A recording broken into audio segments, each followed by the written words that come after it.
On Monday, it's the 9 till noon show now. Our Friday panel will be joining us very shortly, discussing some of the big stories of the week. We want you to have your say. I'll tell you how after we get the latest news headlines now from Daniel Brennan. Good morning, Daniel. Morning, Greg. Donegal Deputy Thomas Pringle has again called for a public inquiry into sexual abuse at a residential centre for disabled adults in Donegal. His calls come as the HSE has confirmed it shared the validation report, which uncovered further abuse at Argrania Court in Stranorlar with Gardaí. The report contains information on abuse against residents at the facility carried out by 11 other residents between 1991 and 2002.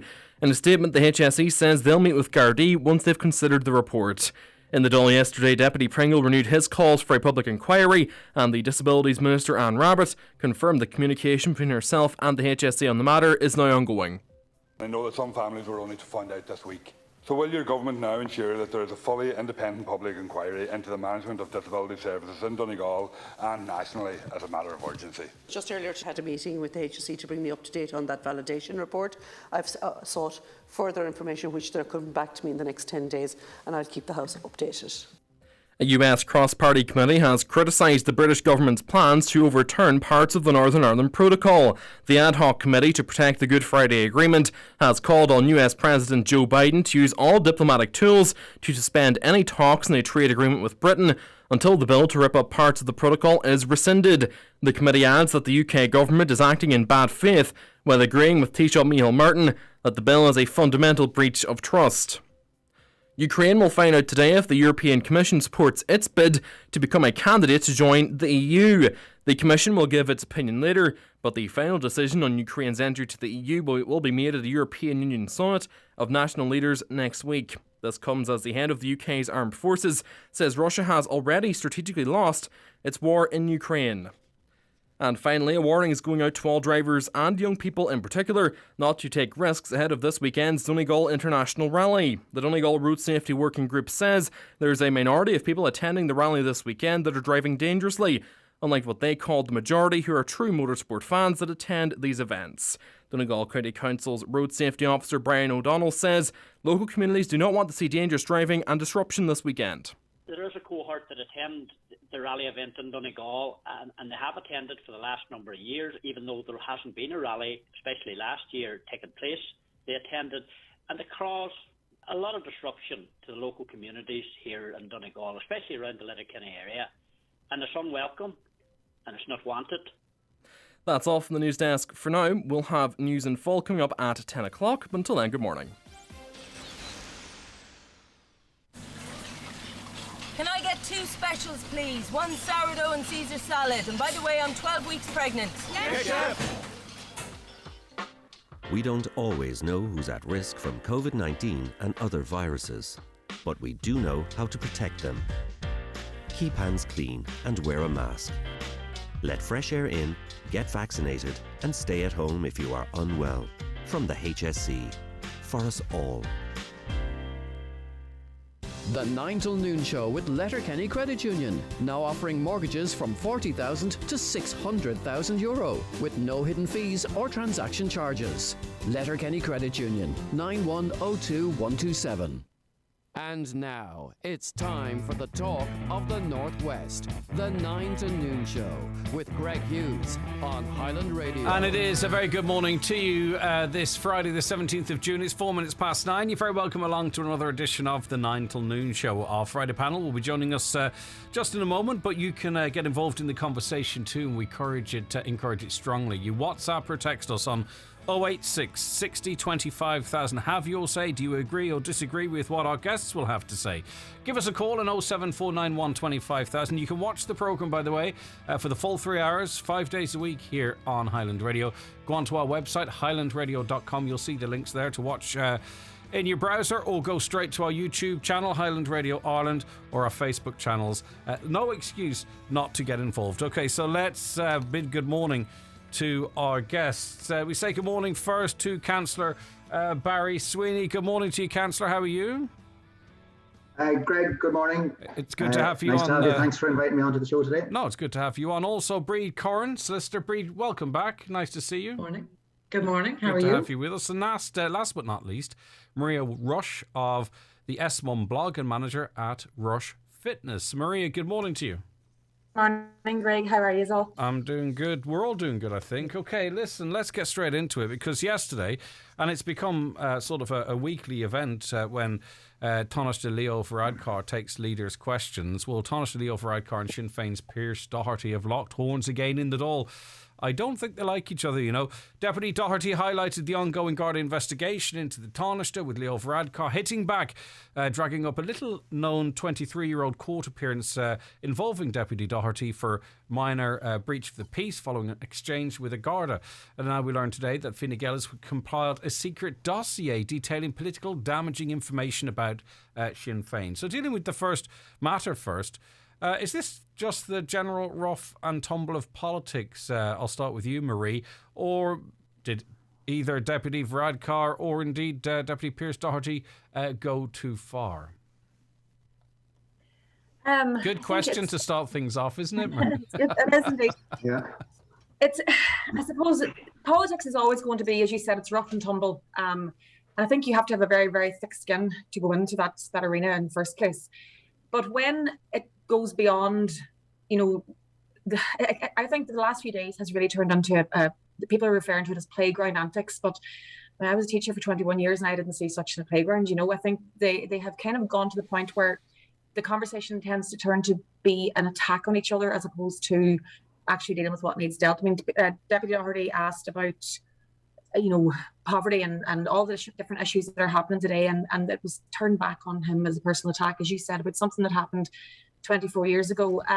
But in fairness, he brought up the DPP considering this Garda file, and I think that there's a bit of a consensus that the DPP probably won't seek to progress this. So, in the context of raising the real issues of the day, he probably fired the first shot in bringing up that. But I mean, that's current, and Pearse Doherty's situation is sort of historic. I don't know anyway, but carry on with your point, Marie. I just think if we were, as adults in the professional world, if we're all to go back and have every single thing we've done in the past thrown at us, as you said in your post last night, Greg, who didn't make mistakes in their 20s? Now, I'm not condoning anybody's behaviour, but I do think that I would love to just hear our politicians dealing with what needs dealt with instead of throwing cheap shots at each other across the dial. It's getting to the point where, in the current situation that we're in, it's time to just fix what's happening on the ground and stop it. What Lincoln called democracy of the people, for the people, by the people. And at the minute, I feel in this country, it's of the party, by the party, for the party. It's not, when are we going to get to the point of just getting to work and stopping this cheap shots? I mean, even that what's come out this morning in the Irish Independent about a dossier of things to use. How much energy and effort went into that? Yeah, well, there was another TD involved in that situation 23 years ago. That wasn't mentioned, so presumably they're keeping the powder dry on that one. Breed, I'll ask you next, if that's okay. What do you think? Absolutely. of I couldn't exchanges? agree more with Maria. I think people are just absolutely fed up with this nonsense at this stage. When two elephants fight, the only thing that gets trampled is the grass around them. And we, the people, are suffering because these guys obviously have very, very personal issues with each other. I'd quote Michelle Obama, when they go low, we go high.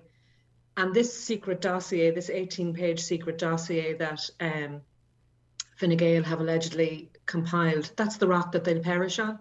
Because anyone who comes to the door looking for a vote are going to have to be mindful of the fact that people are really, really struggling and suffering at the minute. And instead, what we've got are two children playing out this sort of antics in the Dáil at the moment. People don't want to hear that. People don't want to know about that. In shorthand, this was like, well, your party leader's flying all over the world. Well, you're being investigated by Gardaí. Well, you were in court when you were 21. What the hell's that got to do with anything? Absolutely nothing. As far as I recall, Pearse Doherty got the benefit of the Probation Act in relation to that. There was a conviction recorded. The facts were found to be proven. He got the benefit of the Probation Act. It was when he was 21. And as Maria has said, if we were all to look at things that we did when we were in our 20s, God bless us and save us, I don't even want to go there. But the problem here is the price for these cheap shots is disillusionment with government, disillusionment with political parties. And I would really, if I were sitting in a room with Leo Varadkar and the management with regards to Fine Gael, I'd be saying, this 18-page dossier, forget it. People are not going to thank you for it. In fact, people are going to, you're going to suffer at the polls in relation to it. You also have to remember, Sinn Féin are going to be in for an almighty shock when they do get into power, because it's very easy to sit on the ditch. It's very easy to be Pearse Doherty at the minute and criticise. But when you're in power, you have difficult decisions to make. And I think that's the tack that Fine Gael and Fianna Fáil and the Green Party need to take at the moment. Instead of these personal attacks and this so-called dossier, fight them in the trenches with regards to policies and decisions with regards to day-to-day issues that people have. Not this nonsense of, well, you know, he did this when he was 21 and you shouldn't be standing up here criticising me because you're not as, you know, as white as you're making out to be.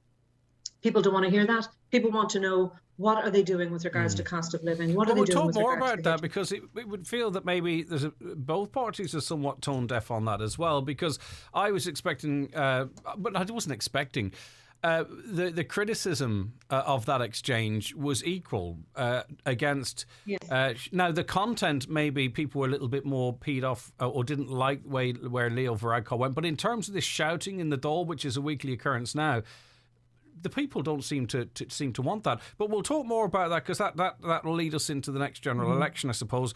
I want Barry Sweeney's views. He's a Fine Gael councillor, of course, but he's got his own mind, of course, as well. Barry, what do you think of yesterday's exchange? Yeah, I had a look at the exchanges yesterday, and, you know, unfortunately, this is what has become part of politics nowadays, and to a degree, it has always been there, you know. But the tit-for-tat stuff that's going on now is a distraction, and it's waste of energy. I believe an awful lot of it is manufactured, you know, because the difference between now and a good old-fashioned argument years ago is now you've got social media, and I believe that the performance and circus that is in the Dáil at times is specifically designed for social media, and to get as many hits, to get as many people talking on radio shows about the antics that went on the day before. You know, there are clips taken from these conversations and debates, shall we call them, in the Dáil. They're clipped to suit. They're put out in social media. There's lots of hits. People like that. You know, people feed into that. And, you know, when we do say, like... And Fine Gael yesterday, Fine Gael clipped it themselves. And they included a term used by Leo Varadkar, in which he says that Sinn Féin was supported by vagabonds in caravans. Now, obviously, that was pre-scripted to some extent, and then it was clipped and put out on the social media, just in the fashion that you're talking about. Sinn Féin are excellent at that as well, by the way. Yeah. I mean, who would have clipped that or put it out? You know, because I think that was the Fine Gael press office. Do they? Right? Because I think the vagabonds and caravans thing, you know, nobody should be judgmental like that as to who that person was. You know, he died in a caravan. He left €4 million to Sinn Féin. I don't know that man, who he was, or what kind of a person he was, but nobody deserves to. I think the comment is kind of based on the fact that a lot of us don't, because it gets us looking, it gets us interested. It goes, what? Didn't know that. So, you know, there's some strategy. So would you like to see your party move away from that to take the Michelle Obama approach if you feel the opposition is going high, or your opposition is going low? Sorry, you go high. Yeah, to be honest, I don't think, you know, our party needs to go low, and there are, you know, there are many very good positive things that we could be talking about. But you know, I think at times, maybe like yesterday, you get dragged down to responding in that way. You know, it's tit for tat. There's a lot. I know, like Pearse and Leo, like it takes two to tango. Pearse has given plenty to Leo over the years in the past, and it's a reaction from Leo, you know. And as I say, it takes two to tango, but I certainly don't see them dancing passionately together around the floor of the Dáil anytime soon. Breed, this is clearly going to be, I think, in the next general election, it's going to be a dogfight between two parties, Fine Gael and Sinn Féin. They're probably both acutely aware of that. I don't think maybe they are as aware of how big a turn-off this is to the majority of the public. You will get those entrenched in Sinn Féin that will back Pearse Doherty 100%. You'll get those entrenched in Fine Gael that think Leo Varadkar finally, started, getting down and dirty. But the people in the middle, the floaters, the undecided, those Absolutely. this is a complete turn-off. Oh, absolutely. People don't want to listen to this nonsense. People want, the Irish people are very engaged. We listen to the radio, we listen to the news. We want to be engaged with regards to issues that are affecting us. We don't want to listen to this nonsense. And I would hope that someone will take the political parties aside and say to them, this is not what people want. They learn soon enough. And I really do think that they need to start listening more. And last night I got the impression that there were certain backbench Fine Gael TDs who were delighted that Varadkar had landed a punch. When you go to the doors and when you go to the people asking, they're not going to care whether you're Taoiseach landed a punch on Pearse Doherty. What they care about is whether they have their cost of living issues dealt with. And we're going to be focusing on that. It's worrying, Marie, is it not? And listen, we might be proved wrong down the road, but that what we're all going through, everyone is going through, that the people in the Dáil seem a little bit out of touch. They don't seem to maybe understand precisely what's going on. Because if they did, someone would have said, "Hold on, you're right. We need to get this. We need to get this situation sorted. This is not the time for this type of exchange." You know what I mean? That would be, I think, a leadership thing to do, and that can come from the opposition as well. By the way, not just Fine Gael.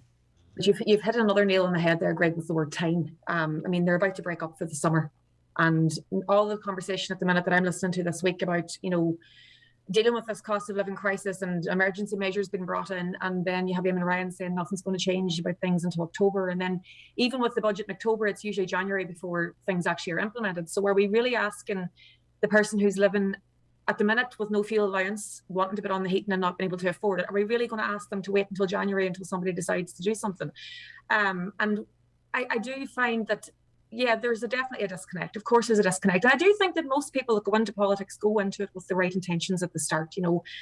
Councillor Sweeney will probably agree with me here that most people are going in because they want to make change. They want to help the people around them who live in their communities, who are living beside them, working beside them, socialising beside them in the real world. And then, of course, when that journey continues on into the Dáil and kind of national politics, there, of course, and parties as well, there does have to be a tone the line and all that carry on goes on. So I do wonder how often people find themselves moving away from their initial intention in politics, wanting to make a change, but then being very, very restricted by the bureaucracy around them. And that's just the reality of it. But for those of us who are on the ground working and who are feeling those bills coming in at the minute and looking at the price of a bag of coal going up and up and up and up, and I don't know about you guys, but I'm considering at the minute how many journeys I take in the car because I haven't bought a bag of coal since February.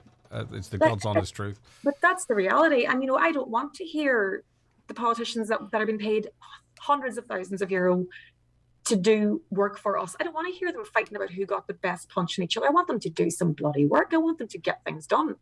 I want them to look after my auntie over the road who's not able to afford to buy more coal. I want them to look after the kids that are doing exams. I want them to look after the people who are dealing with homelessness in the country. We have so many issues. And of course, there is no quick fix. And Greg, I've been on with you before, and I've always used the phrase, and I use it all the time, there's two sides to every story, and the truth is somewhere in the middle. But in politics at the minute, there's two sides, and in the middle, nothing's happening. So there's definitely change needed. Barry, yourself, the council does its best work when it just gets on with it, doesn't it? And also too, I've seen it myself in lots of different environments. If there's no one there to report it, the rows generally don't happen. Do you know what I mean? Like the public, we need to get more people voting than ever, and not to be switching voters off. Yeah, I think what's important, you said it there, when there's no messing about, you get the work done. But what we are talking about today is something that happened over the course of a few minutes within a full day. And this is what's making the headlines, you see. This is what we're talking about today. There was obviously a whole lot of more stuff that was talked about and discussed. But I'm not cutting across you, Barry, but that was not by accident. That was by design. This is the focal point. The leaders' questions is the focal point. And both of the gentlemen involved there, they were going for the headlines with a great deal of success. Do you know what I mean? So it's they that have taken our eyes off the rest of the day's work at the Dáil. It's not us. But it's unfortunate that is the way it's gone to get the clicks and to get the headlines. And that's what I believe it is, that sort of nonsense is there. And what we really should be doing is focusing on the future. I know it's important to know about the past. It's important to get to know our politicians and make an informed decision as to who we really trust and we really put our faith in to represent us as politicians, going forward. I think that's really important. We need to know the past, but we need to look at the future. I just think, but sometimes you need to look at the past to look towards the future, because, like, I can think of a couple of characters historically that were leaders of this country that done an awful lot worse than any current politicians have had. And when people piled on them, a lot of the Irish people came to their defence. I'm thinking maybe the likes of Bertie Ahern. People were ardent in their defence of him. So I think we actually get more protective of people if we feel they're being, trodden down sometimes. Mm-hmm. Breed, what about this in terms of like if we do go down this road of dragging up historical instances? I mean, is it disrespectful to the courts? Is it in any way disrespectful to the process? A judge made a decision. He determined that maybe if these guys wanted to go to America or whatever, that he didn't think this was wasn't of a significance to, like, is this... I'm just wondering what this means, sort of, if we start going down this road, what it means to, maybe your right to be forgotten or whatever it is. It all seems just a bit messy to me when we start doing this stuff. Oh, absolutely. I mean, the Probation Act was there and is designed and is there for years at this stage in relation to minor offences. And it was a minor offence. It was a public order offence where a person who the court decides needs an opportunity or needs a chance, and obviously anyone with a criminal conviction would have difficulty in the future. There is also then the spent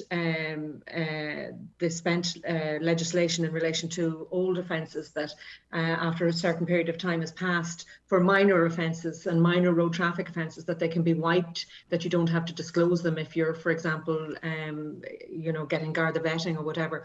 But I mean, and Maria made the point, there are those of us who in our 20s did things on nights out that were just, daft. Yeah. I remember at one stage stealing a poster from a nightclub and going, bringing it home and putting it up on the wall of the flat I was living in. I mean, shall we do that? Shall we go around? No, I wasn't. Shall we go around the table now and see what we'll admit to? Barry, I'm sure you left the Rory Gallagher Festival with a traffic cone on your head. Tell me that. Absolutely not. I'm squeaky clean. I do remember throwing an egg at a girl that I've always regretted on Halloween night along many years ago. All right. We'll move Sorry about on. that, Nicola. Finally, Grania 34 years on. Grania on Facebook says too much emphasis on 1 minute exchange in the Dáil. And the reason I wanted to talk about this is because I agree with what, if on the face of it, what Grania is saying. But I wanted to talk about it more about where we're going politically and maybe, what our parties there's a huge price and to be leaders... paid for all of this stuff. Yeah, and what they think of what we think's important to us. Because we're heading towards an election and this could set the tone for that run-in. So that's why we dedicated so much time to it. Thank you, Breed. Thank you very much also to Barry and Marie. We'll hear much more from them. Now we're going to talk about the cost of living, a real issue that we're all facing every single day. Stay with us for their views on that. The 9 till noon show is brought to you by Letterkenny Credit Union, offering low-rate car loans with fast approval. Apply online at letterkennycu.ie or in office today.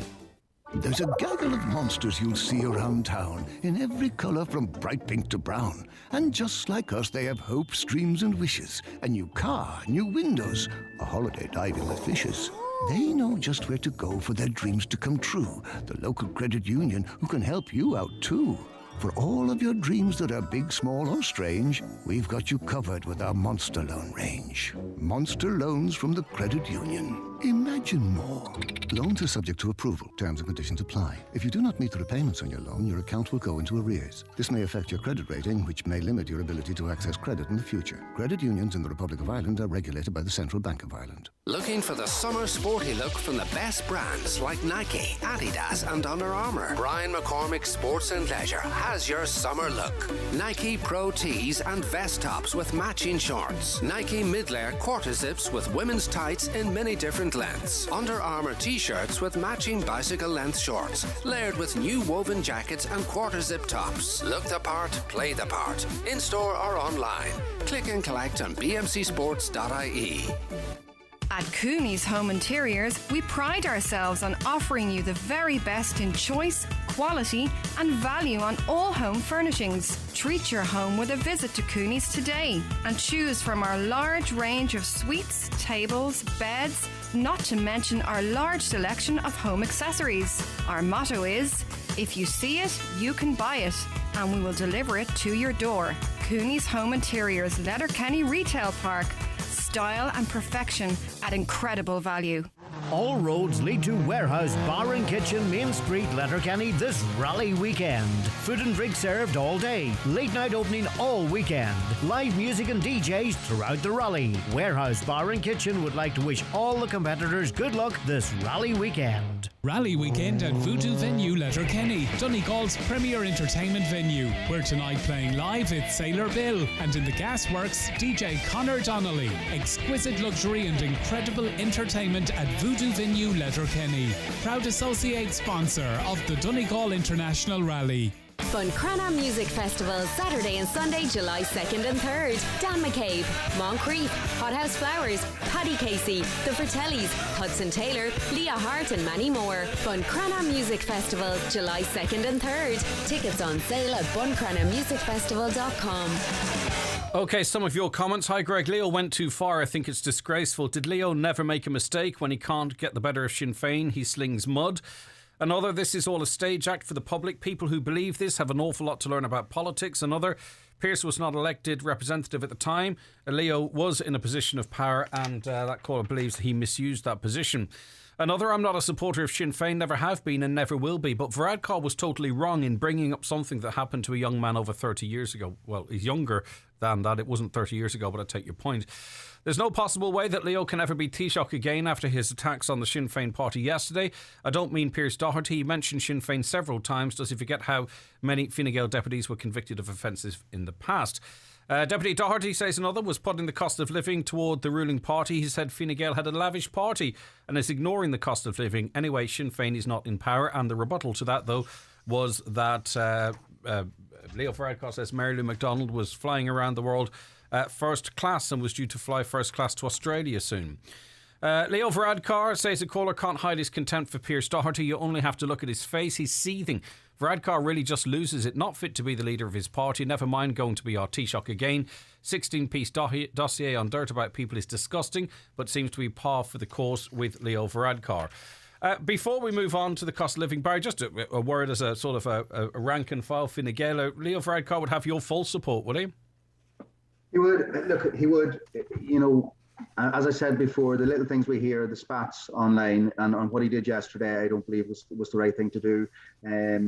You know, I suppose people can lose their cool every so often. I think that's a case of what it was. You know, and you know, you have to look at the good things that are done alongside, you know, the things, the mistakes, and that too. You know, so yeah, look at. I think he's a very good guy, and he's doing his best in a very challenging situation. And as you know, as Maria said earlier on, or no, sorry, Reid said earlier on, it was, you know, it's easy to shout from the sidelines, and we're facing extremely challenging times with all these external scenarios and forces. Listen, you know, so we let's talk about that now, because of course, you know, when you're on the pitch, you have to play as well, don't you, Barry? That's it, yeah. We all know about the cost of living crisis. In Britain, for example, the government will send directly to around 8 million households a one-off cost of living payment of £650 direct to people's banks. All domestic energy customers in Britain will receive a £400 grant to help with the cost of their energy bills. There's a £150 tax rebate for those struggling. There's an extra £300 pensioner cost of living payment, £150 disability cost of living payment, and other measures that I don't have time to read out. In Ireland, we had that €200 energy credit. There was 125 extra for fuel allowance as well. A further 100 special payment for fuel allowance recipients. A cut of 20 cent for every litre of petrol, 15 cent for diesel. VAT on gas and electricity from May to October was cut. Transport fares, public transport fares cut by 20%. And the 9% VAT rate for tourism and hospitality was extended into 2023. Breed, the government has ruled out, well, it kind of has ruled out, it says nothing's off the table, but it seems to have ruled out any further interventions between now and the budget. They say their focus is on the budget. When you see what's happening in Britain and elsewhere, they are on the pitch, they're not in the ditch. We know there's billions there that they didn't expect to have. Why aren't they spending it? Should they be spending it helping the most needy, be they unemployed or those working who are now really struggling? I hope I'm wrong, but I get the distinct impression that this government is waiting just to see how bad it will get. And I really hope I'm wrong in that. I was thinking about the reduction in excise duty on fuel a couple of months ago, where it was getting very, very close to €2 a litre, and they reduced it. And then suddenly 3 months later, it's back up and beyond €2 a litre. And I think they're a little bit stung by that, because they were under pressure to do something. They did something, and regardless of the measures that they took in, the price of diesel and petrol still increased, which has, by the way, led to a bumper windfall of VAT off the fuel, because as the fuel price increases, I think they got an extra 300 million in March. So go ahead. So I hope I'm wrong. I hope they will bring in interim measures, because things are needed now. As Maria says, it's not next year when we need assistance, it's now. So I'm hoping I'm wrong in that. What they do really need to do is target those who really need assistance. So I think they need to look at the squeezed middle, and they need to look at those on social welfare completely differently. They need to target those who are on social welfare by giving them a one-off payment, as Barras has done in the UK. They need to look at increased fuel allowances, and they need to target those that sector in that particular way. In relation to the squeeze middle, they definitely need to do something there in relation to those who are really struggling. And I think the ERSI have said that the best way to deal with that is to give a reduction in income tax and PRSI, and that needs to be dealt with sooner rather than later. Why would that not happen, though, sooner? Because, as I say, there's a number of bodies that have said that there's billions there. There's 6 billion more in a tax take than they were expecting.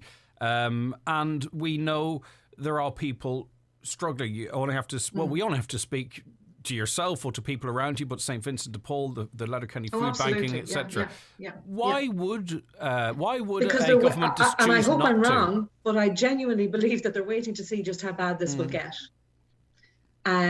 Whereas I think what they really need to do is sit down and just grab the bull by the horn. It's a very fine line, and of course, if they get this wrong, they could risk further inflation.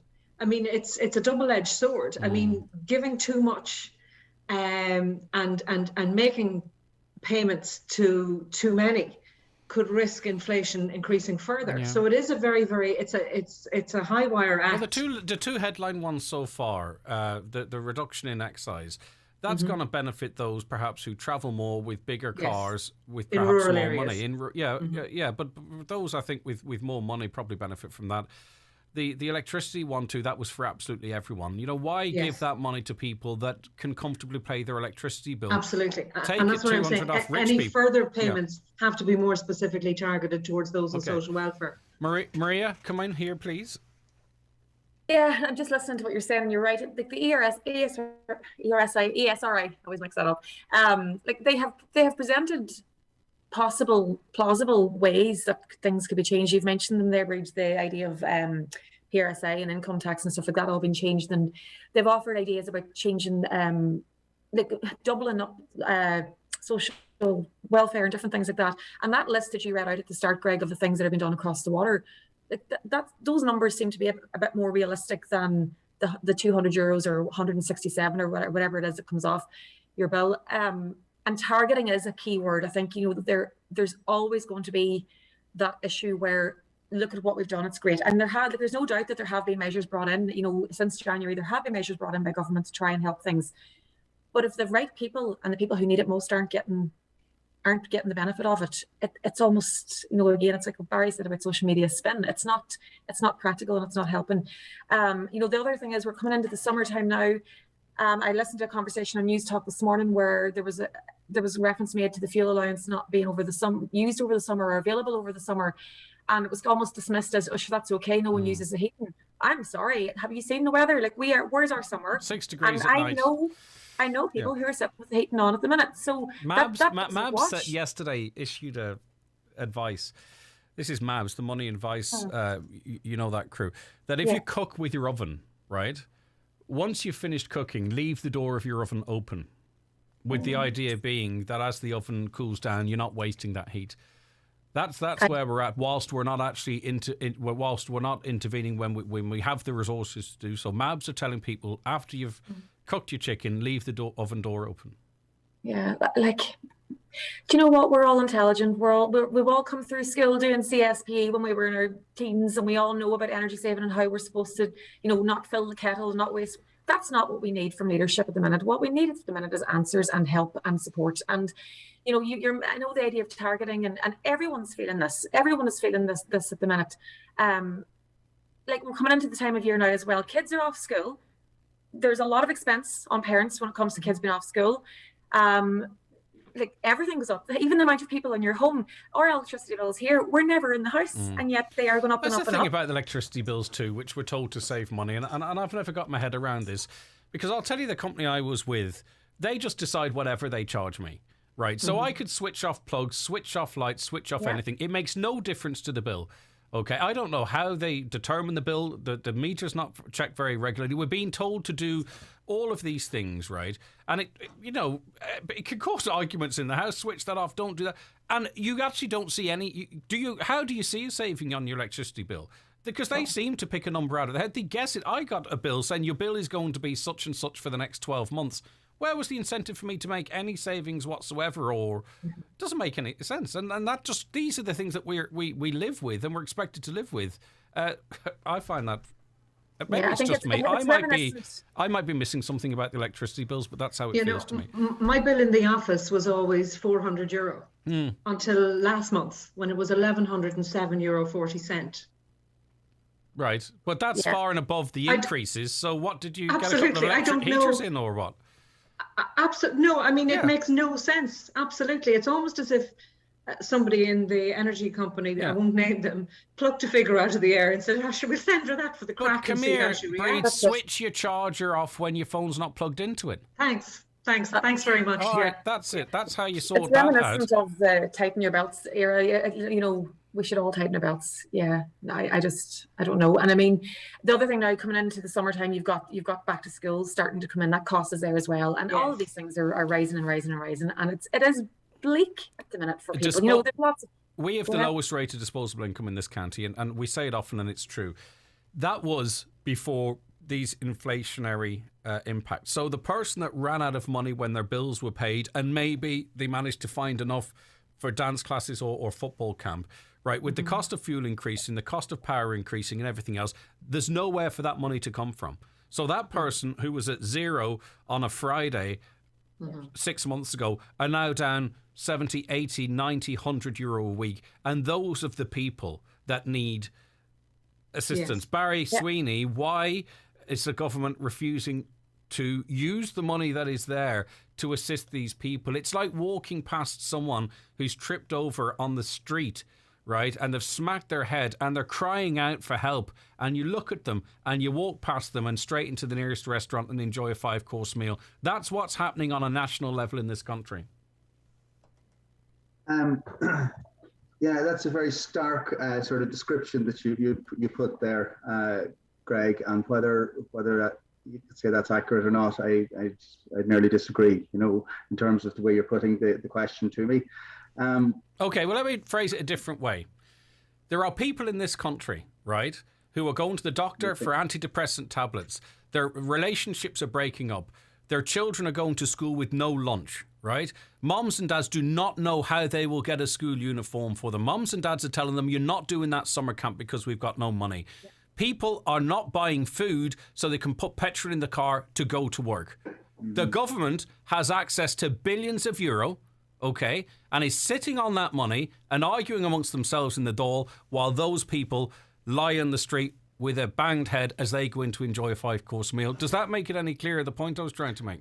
That's making it more clear and more extreme, I think. But Greg, without getting into that, I think what you're saying and what is happening is very stark at the moment. In Donegal, in the country, there are massive challenges there. And, I get the calls every week from people who, as a councillor, who are really, really struggling, who are finding it so hard to, find housing, massive problem, supply of housing. Cost of living is a huge problem. And, I suppose when you say there's 6 billion there, that's a hell of a lot of money that could be used better. And I do believe that there should be targeted measures taken in before October budget. But I do think it's also really important to get the budget right. You've got your short-term concerns now, short-term emergencies, not even concerns. And you've also got your long-term planning that you need to budget for. Are you sure that the finance minister's not trying to protect his legacy of balancing the books and recording the deficits like he committed to? Are you confident that he's not really looking after how history will remember him rather than helping people who need the help right now? No, I think it's about helping the people, the most vulnerable people now, immediately, because that's what's needed. To say there's nothing been done is not accurate. Right. So how does taking €200 off the electricity bill of the richest man in Ireland, how does that help the poorest in this country? There may be the richest men in Ireland, who do get that money off, and I completely disagree with that. I believe people who can afford to pay for public transport should pay for public transport, and people should pay their way. Casting, the net wide and allowing these energy credits for everybody.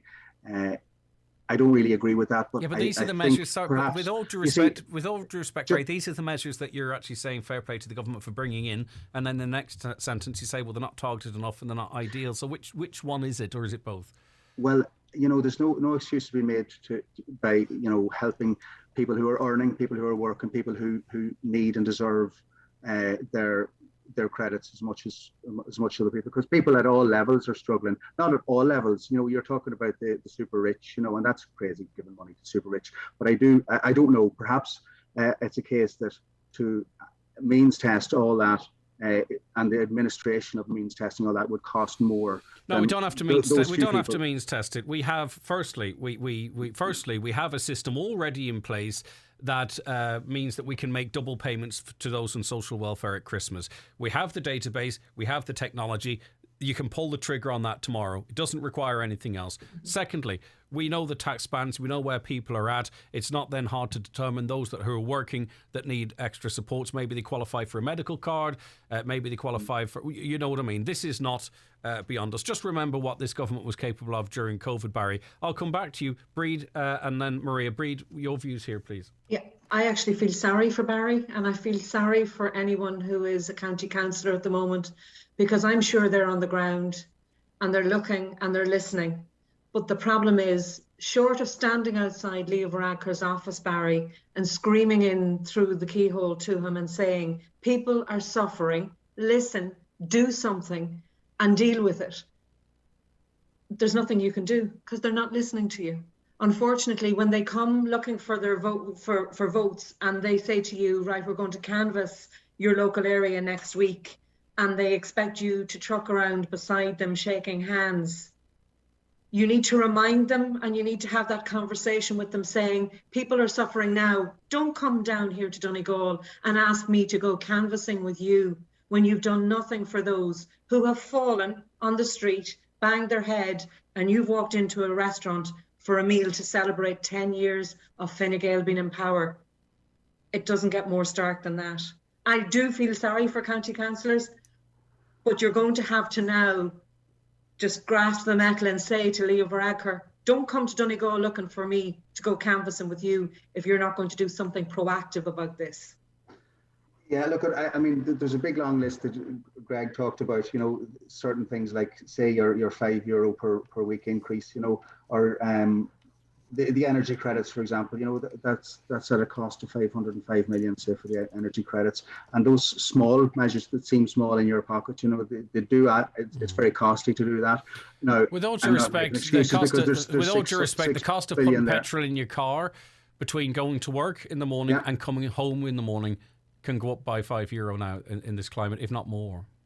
Yeah, and that's the vulnerability. That's these, again, external pressures that we have no control over. I would love us to be having a conversation about, well, Hungary's capped their fuel at 130 odd. Yeah. Why aren't we doing that? You know, why aren't we doing that? Could we do that? I know that's sort of like trying to be a headline grabbing comment, but rather than going, we can't do anything.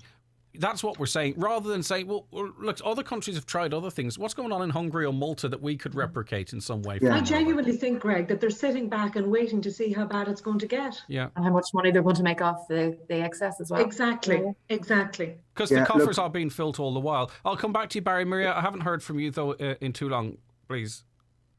There's not many say that, Greg. I think I have my fingers crossed. I'm only joking. I'm joking. There's another issue as well, and Barry has going to reference it as well. There's a massive divide between urban and rural that is lost when it comes to the politicians often in Dublin. You know, yes, tell me by all means to use public transport. I live in the middle of nowhere. There is no public transport. And even to get to public transport, it's a 40-minute walk, you know. We have no trains. We don't have the same infrastructure here in Donegal as they have in Dublin. And that's clear to see once you pass Monaghan. It's a whole different world. Talk to me about, you know, saving energy and, you know, my carbon footprint, and I will do my best. But don't tell me I can't use, like, peat and turf. Those things they don't correlate between. What was interesting too about that, Marie, and that, what really underlined your point with me from the ESRI, I can't remember the exact figures, so excuse me, but they were talking about the increased cost of living, right? And the bill was, what was it? It was 2,000 extra per year. 2,000 annually, or 3,500 plus if you own a car. Exactly. So the headline was 2,000, and sort of the subtext was, but if you have a car, it's 3,500, which is everyone in Donegal because we have to have. Yeah, exactly, because we have to have. Those of us living, I suppose, and I'm not just speaking about Donegal, anywhere in rural Ireland, you know, most families, if you have 2 cars, great, but it's necessity. No one has 2 cars for the crack. It's because you both have different jobs and different timetables, and we live in the countryside. So, you know, everyone is being hit. But I do think that idea of, in an ideal world, if we all lived in a city and we all had the same infrastructure from one end of the country to the next, if we all had the same healthcare options, childcare options, public transport options, sure, yes, okay, throw out, as you said, Barry, that blanket, you know, ideal, and it is there to help and to try and help, but it doesn't filter down to everybody. It doesn't apply to everybody. Don't tell me it's a great thing today that you have reduced the price of public transport and trains when I have to travel hundreds of miles to find a train, unless I want to go to Oakville Park and have a wee spin around the grounds up there. That's it. You know, so I do think and again, I don't mean to be negative. There's some wonderful things happening in this country at the minute, but it's just so hard when you have to get up in the morning. And as someone said in the Independent today, you're choosing between heating and eating, and that's the reality. But Brie, we're at the point now, and Maria makes a good point, and I'm not contradicting it. But what we need to understand is that there is so many people at the moment. 1/3 of us are in fuel poverty. An awful lot of people listening to this programme, that their situation is so dire that they can't see the positives. That Maria quite rightly, you know, we need to talk about because it awful. But there are people now, they can't see the woods for the trees because their situation is so dire, and they are bricking it, thinking about going back to school, thinking about when the heating has to be on, thinking about, you know, preparing the house for when Santa arrives. Yeah. You know, and this is no longer confined to those who rely on social welfare benefits. This is now the famous squeezed middle, those who go out and work 40, 50, 60 hours a week and come home and find that there's less and less and less on the table. So, you know, while traditionally we used to always, you know, try and assist those who were relying on the state, we're now finding that those who are contributing to the state's coffers are those, and that's so disheartening for those people. I mean, you know, you get up in the morning, you go out, you do your day's work, and you come home, and you're no better off than you were. In fact, you're probably worse off than you were that morning. Yeah, but in fairness to Fine Gael, I think they say that cohort you talk of is going to be targets of the October budget, Breed. Yeah, and this is back to it again. We need an interim budget now. We can't wait to October. We can't wait for those changes to kick in January 2023. There's a long 6 months between now and January 2023, and action needs to be taken now. They need to do something now. It's no good in 6 months' time. I mean, you're nodding, Barry. You agree then, do you? Well, I do agree. The squeeze middle that have been mentioned, they are the cohort of people, should we say, in the country that are suffering greatly and working and contributing and paying most of the taxes that are paid within the country. And they're not benefiting, they're not qualifying for state benefit and assistance at the moment in many cases. So that introduction of a middle rate tax band, I think, is a key thing to have. Instead of jumping from 20% up to 40%, to hit a 30% middle rate tax band would be very, very beneficial, and that would see more money in people's pockets. People who are out working hard. And just maybe I've just become too cynical, and people, some people will accept that I don't have any political allegiance. Others will question that, but I'll tell you why I probably don't. Is that this budget will be shaped to target those that probably vote. Those most likely to vote. Historically, if you look at it, analyse it, we know the various groups of people that are more likely to vote on election day, and quite often those are the ones that are looked after in the budget before an election, or the budgets before an election. But as I say, maybe I'm just old and cynical now. All right, or at least one of them anyway.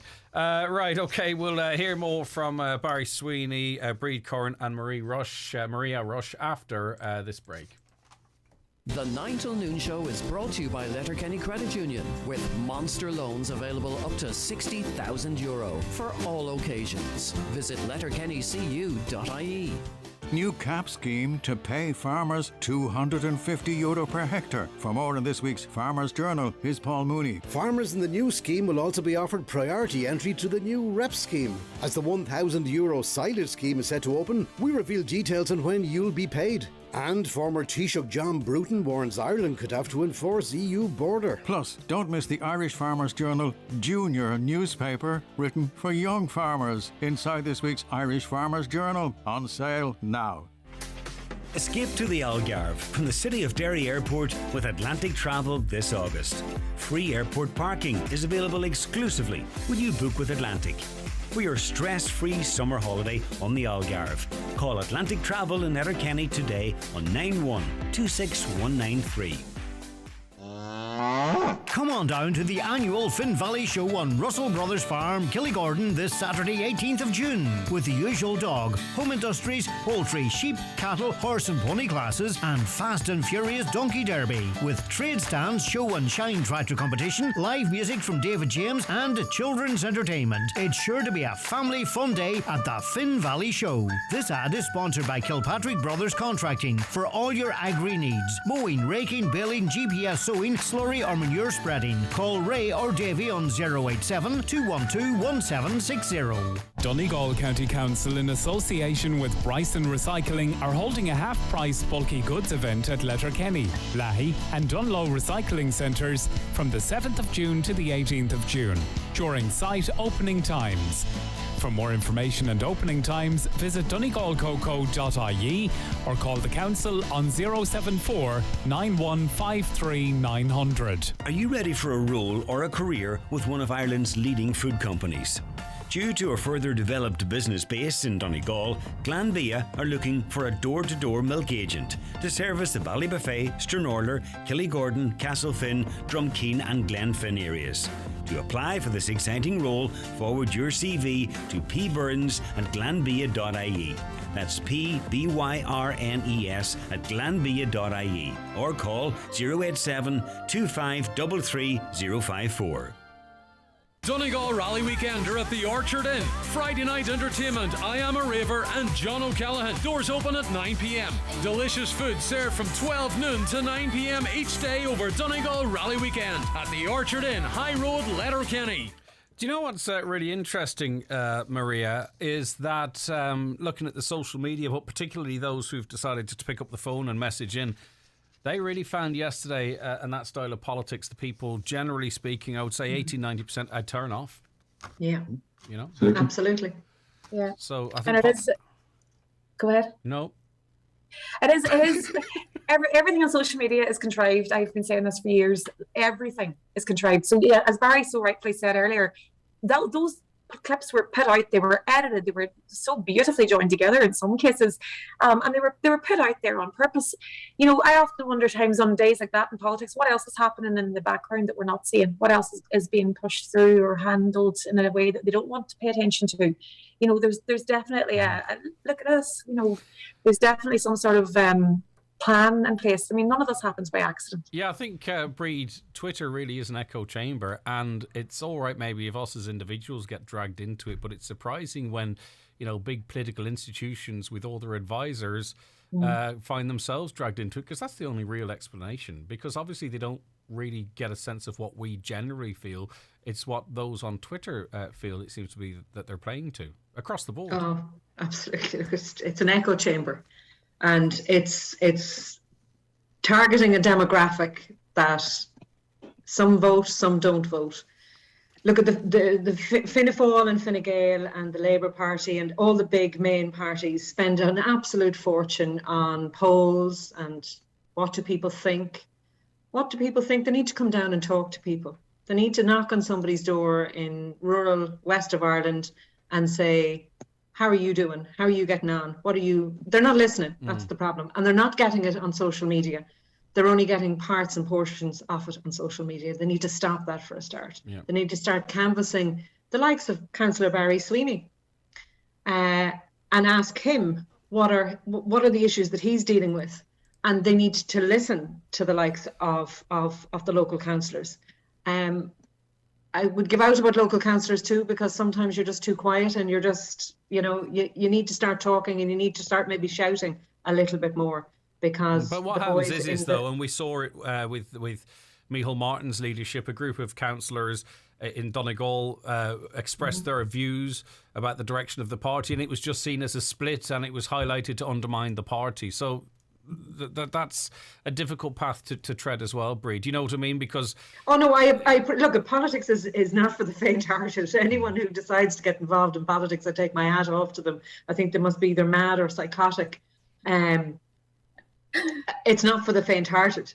But what I would say in relation to it is that those at the top of the party, Pascal Donoghue, Micheál Martin, Micheál McGrath, Leo Varadkar, need to start listening, and they need to stop listening and wondering what is being said on Twitter about them, because in people the last don't care. 30 seconds, Barry, I mean, do you get a sense of disconnect between national politics and what's happening on the ground?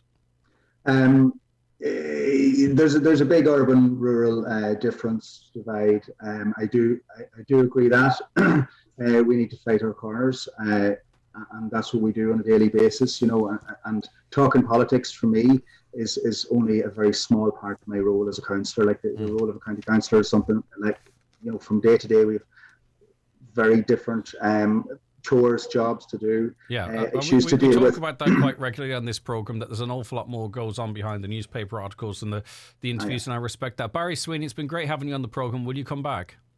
Absolutely. All Anytime. Right. Good stuff. Good, Give us a call. Take care of yourself. Thanks very much.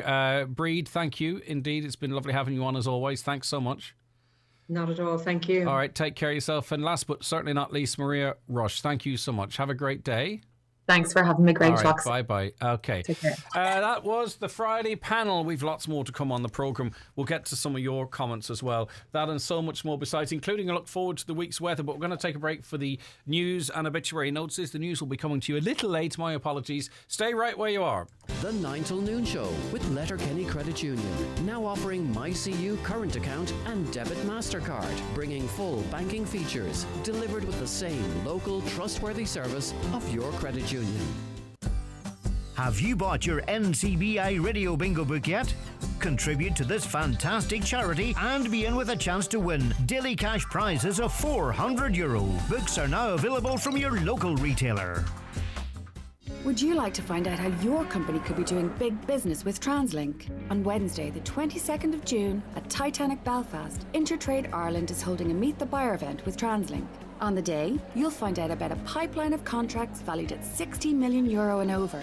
Make game-changing connections through one-to-one meetings with key TransLink decision-makers. Plus, you'll receive invaluable advice and guidance on how to successfully tender for TransLink contracts. And more. Register now at intertradeireland.com. The Friar's Rest, traditional fish and chip cafe and takeaway, serving breakfast, lunch and dinner every day at Glencar Shopping Centre. And now with a brand new sit-down opened in the Swillian Bar on the Gortley Road, just up from the Donegal International Rally Service area. Serving lunch, dinner and takeaway 7 days. Good luck to all taking part in this weekend's Donegal International Rally. Don't sleep in and miss the very latest beds and mattress offers from dfibeds.ie, Ireland's leading online bed and mattress retailer. You'll get a comfy Irish-made mattress, upholstered base and headboard from an amazing €229. Check out the full range at dfibeds.ie. Delivery free and guaranteed to you within 7 working days. DFI Beds. Sleep well, live well. Beat the cost of Brexit with no customs charges. Do you need a UK address for your limited company or personal use? Space Hub in Derry can provide you with your own mailbox. Have your post and parcels delivered to Space Hub and collect at your convenience. There's brand new 20-foot shipping containers now in stock, ideal for all your storage needs at our Springtown and Coolmore depots. Find us on Facebook at spacehubderry.com or call 04871 878077 for more details. The Euromillions Mega Draw is back, and it's really big. It's actually massive. Tonight, the Euromillions jackpot will be a guaranteed €130 million. It's just too big to miss. Play responsibly, in-store, in-app or at lottery.ie. The National Lottery. It could be you. Does your Kia or Nissan need to be serviced? There's a host of benefits to servicing your car with iMotors. Our workshop has dedicated software and computers that are designed for your Kia and Nissan. Our technicians are trained to the manufacturer's standards to make sure they understand your car. Call us today or visit our website to book in. We also offer servicing on all other branded vehicles. Live, on air, online and on the Highland Radio app. This is Highland Radio News. This is the Highland Radio News at 10 o'clock. I'm Daniel Brennan. A local Fine Gael councillor says that focus now must be put on the future rather than past events after the spat between Deputy Pierce Doherty and Taoiseach Leo Varadkar in the Dáil yesterday. The argument began with Deputy Doherty raising a case involving the Taoiseach that's currently under review by the Director of Public Prosecutions. In response, the Taoiseach brought up a prosecution for a minor breach of the peace involving a member of the Gardaí that Deputy Doherty received over 20 years ago. Local Fine Gael councillor Barry Sweeney says that it's unfortunate that yesterday's brief spat is now dominating the news cycle rather than the other political work done. What we are talking about today is something that happened over the course of a few minutes within a full day. And this is what's making the headlines, you see. This is what we're talking about today. There was obviously a whole lot of more stuff that was talked about and discussed. It's unfortunate that that is the way it's gone to get the clicks and to get the, to get the headlines. And that's what I believe it is, that sort of nonsense is there. And what we really should be doing is focusing on the future. I know it's important to know about the past. It's important to get to know our politicians and make an informed decision. Sinn Féin has reiterated its call for an emergency budget to tackle the rising cost of living. It comes ahead of a national protest due to take place tomorrow, where it will call for immediate government action to address rising prices. Taoiseach Leo Varadkar told the Dáil yesterday that the Dáil wasn't ruling out more measures before October's budget. Sinn Féin's social protection spokesperson Claire Curran, who's taking part in the demonstrations, says targeted measures to help the most vulnerable now need to be implemented. We have a set of demands, most of which have been very much outlined in recent months as the cost of living crisis has grown.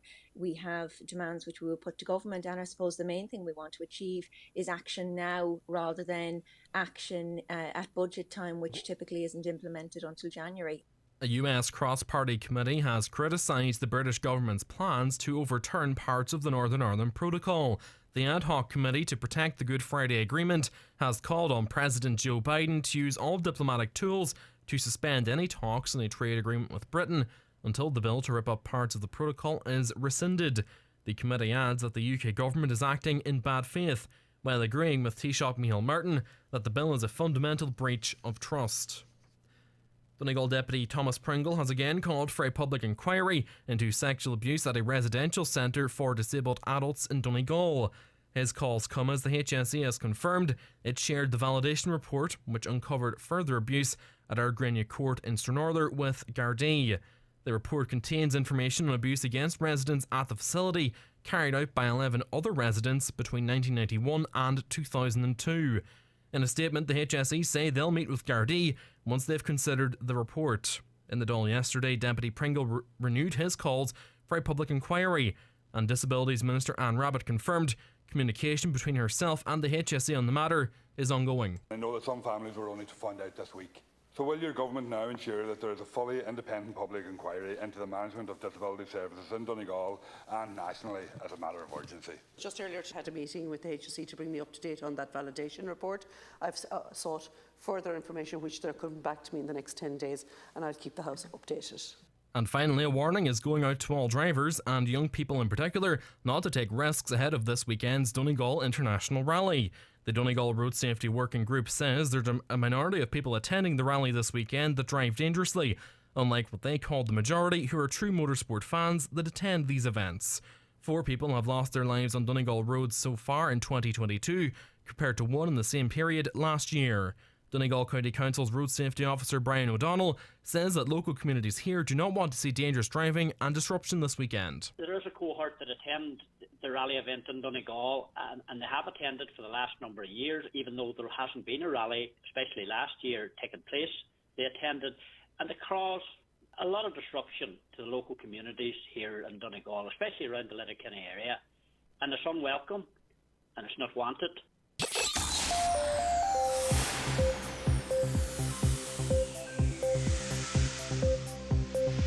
Weather now cloudy this morning with outbreaks of rain, persistent and widespread for a time.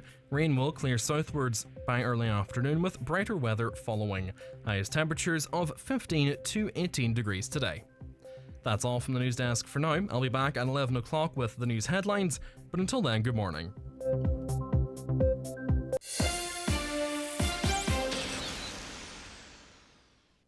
Obituary notices for Friday morning, June 17th. The death has taken place of John Cunningham, Cashel, Glen Toher, Carndonagh. Funeral leaving his home on Sunday afternoon at 2 p.m. for service in the Hillhead Presbyterian Church at 3 p.m. Burial afterwards in the adjoining burial ground. Donations in lieu of flowers please to Hillhead Presbyterian Church and motor neuron disease. The death has occurred of Pat Gallagher, 21 Maharakeel Road, Ahiarn. Pat's remains are reposing at the home of his brother and sister-in-law, Denny and Rosemary Gallagher, 70 Ballymongan Road, Ahiarn. Funeral from there tomorrow morning at 10:20 a.m. for Requiem Mass at 11 o'clock in St Patrick's Church, Ahiarn. Interment afterwards in the adjoining churchyard.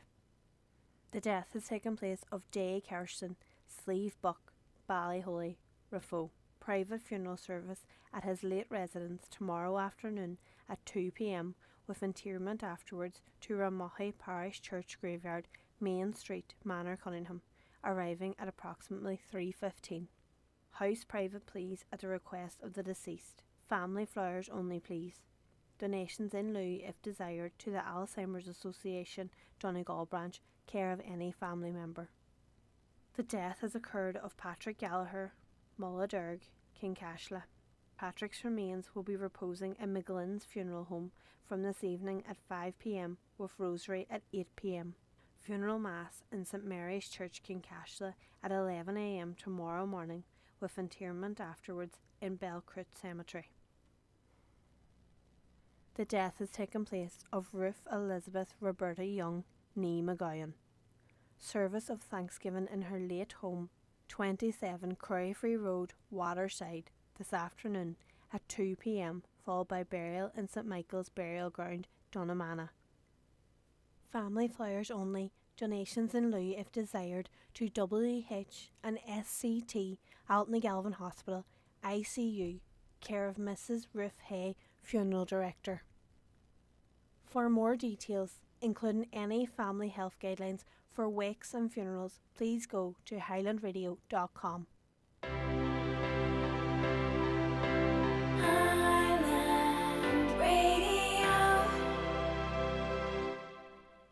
It's the Right Price Tiles and Wood Flooring biggest ever sale. 10 million euros worth of stock in store and ready to take home. All tiles, all wood flooring, all bathware. Everything slashed in price. Right Price Tiles and Wood Flooring. Ireland's biggest range, best prices, and in store to take home today. Sale extended until Sunday. Attention all tractor and forklift owners. Donegal Tyres in Donegal Town is a leading supplier of agricultural and solid forklift tyres in the northwest with a huge range available at competitive prices.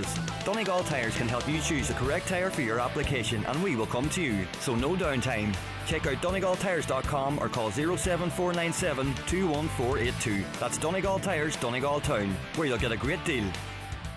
Premier Division football resumes this weekend after the summer break, and Finn Harp swing back into action with a derby clash away to Sligo Rovers this Saturday night. Join Jeremy Doherty and Declan Boyle for live match commentary from 7:45 kickoff at the Showgrounds. Finn Harps live on Highland in association with B&S Credit Union Ballabafay, where they have the perfect holiday loan for you. Don't delay, get your holiday loan today. Visit bnscu.ie or free phone 1800 290 390. B&S Credit Union Limited is regulated by the Central Bank of Ireland. Is your current car ready for change? If so, now is a good time to visit DMG Motors Donegal Town. Choose from their Skoda range including the Fabia, Scala, Superb, Karoq, Kodiaq, Kamiq, Octavia and the all-new electric Enyaq. Now available for delivery. All fitted with the latest technology, Skoda Connect, with a whole new range of simply clever features. DMG Motors have made buying a new car affordable with finance available on all new vehicles. Test drive the new Skoda today. Call 97213996. Skoda, made for Donegal. Getting value on your shopping has never been more important. That's why at Super Value we have great offers like selected fresh Irish barbecue meats like pork sizzlers, any 3 for €10. Signature Taste breakfast deal, only €5. And get new weekly money off vouchers on the Real Rewards app. For low prices that compete with anyone, it's got to be Super Value. Derg Fest Castle Derg, Sunday the 31st of July, featuring The Human Touch, Bruce Springsteen Tribute Band, Queen, Europe's #1 tribute band, plus local favourites The Logs, all under the big top tent. For ticket information, check out Derg Fest Music Festival Facebook page. This ad is kindly sponsored by Castle Glass, Castle Derg. Northwest PV, a leading solar PV company, are currently recruiting qualified electricians for installation of solar PV electricity generating systems throughout the Northwest. Experience in solar PV electrical installations, preferred but not essential, as full training will be provided. If you feel you're up for a new challenge, please email your CV to info@northwestpv.ie. Okay, you're very welcome back to the second hour of the 9 till noon show, and a very good morning to you if you're just joining us now. You missed I hope, a very interesting first hour to the programme, where we debated a couple of the big issues of the week so far. Okay, and we're talking about the cost of living and about how people are, perhaps running out of money today. If it's payday for you today, Friday, perhaps the money's gone already. And also already, some schools are sending out, and we don't have a free education though to talk about it already, schools are sending out looking for the levies for next year. And if you've nothing and you're getting messages or however they might communicate with you saying that, your 200 or your 300 or your 400 euro is due round about now, it's an extra worry. That's the type of thing we're talking about, how people can find themselves triggered into worry. Is that a situation you find yourself in? 08660 25,000. We'll get to the bingo numbers in a few minutes, but I want to make sure to give your comments out here. Appalling to all Donegal football fans to keep your flags out. Appealing to all Donegal football fans to keep your flags out for our ladies team this weekend. They are most certainly to be in the last 8, and a win over Cork next Sunday will give them a more favourable draw in the quarter-final. Good point, but you know what? Wasn't many flags out to begin with. Another caller says, we're so close to breaking point with all the costs that we are having to come the winter. We'll be on our knees. Energy companies making massive profits, big supermarkets the same, small businesses on the brink of closure, and our political leaders doing nothing to help. They only do what Europe tells them. People have had enough, and I know I have. Well, there are other... You see, the thing about that is right, again, I'm not contradicting you, okay? But there are other countries in Europe that are doing very different things. It's not like every country in Europe is doing the exact same thing we are. In terms of just something like petrol prices, let's just open up this link I shared yesterday, all right? So we're above average in terms of petrol prices. If you go to Hungary, 123, Malta, 134 litre, Slovenia, 156, Turkey, 158, Bulgaria, Bosnia, Poland, 171. Now, I understand that there's different rules for different places, but Luxembourg, €2, Germany, €2.01. We're averaged way above some of those, and those that are very much bound by the same European rules that we are as well. We're not the highest, but we're paying more for fuel than a lot of our European neighbours. So, you know, we can't blame Europe because they're not blaming Europe. They're making changes internally there. Please, can someone tell me why the Garda Vetted system is the way it is? I'm 40 plus and went back to study as an SNA. I wasn't a great student when I was at school, but I worked really hard at this and got way and above what I thought I'd get. I've roughly 40 CVs out all over the country or the county, but for every school I drop a CV in, I have to apply to be Garda Vetted. Is there no joined up thinking that once you're vetted, you a number and we barcode fob that can be scanned? As of now, I've 43 vetting applications in the system. It is... there should be a better system, but even if you change jobs, you have to get re-vetted. And there's lots of people out there, particularly people that work with community groups, that drive buses, lots of other different groups that are very frustrated by the vetting system. It's there for all the right reasons, but surely there should be a better system. Can they not have a system, though, that they only vet those that are shortlisted, the shortlist? It might inconvenience those hiring, but it would certainly take a lot of inconvenience off those applying. Hi, great show. Can you ask the panel what their views are about someone who has an accident, is self-employed, who's been told they're not entitled to any benefits? How is this person supposed to support themselves? I might add, they've done everything through the books, but no one seems to be able to help. Thank you. Anyone out there who is self-employed and suffered an injury, can you tell us if and how you managed to get any supports? I live alone on the widow's pension. This country could tighten its belt by making the politicians take a pay cut that leaves them being paid a more realistic wage. Plus, half of these public servants are earning ridiculous amounts in wages. Greg, I was in Spain last month. I saw petrol advertised for €1.61. I filled up and went into the shop to pay for it. The pump stated I owed a certain amount, but the girl in the shop asked me for less than the amount. The girl explained to me that they have to advertise a certain price but can take duty off it at the till. This is to satisfy the EU rules. Never heard tell of that one. I hear some of the panel talking about, what about Micheál Martin? Well, Micheál Martin, obviously, from a political perspective, in terms of, you know, your popularity, if he's going to be campaigning against Leo Varadkar and Mary Lou McDonald at the next election. So if they are in some way, and there's a different opinion in there, seeming to bringing down their profile in a public debate, Micheál Martin elevates, even if it doesn't move, his popularity increases. But to read the text in full, I hear some of the panel talking about, what about Micheál Martin? He's Taoiseach. He said nothing. Nothing done till budget time. Don't blame Leo for everything. It was Leo who got money into people's pockets, to be fair. All the people that were laid off work. Another, they brought billions of euro of tax avoidance schemes in Ireland for vulture and pension funds, and not a form filled in. An old pensioner who's only the state pension to rely on has to go through the ringer for everything they're entitled to. Some forms have at least 20 to 30 pages to complete. They live on their own. How can they complete such forms? The government knows all the pensioners are... this to be automatic, they have the info. Yeah, indeed. But listen, of course, I don't want to cast it in. First, I'm not a massive fan of the word pensioner or elderly. I think these are older people and they vary.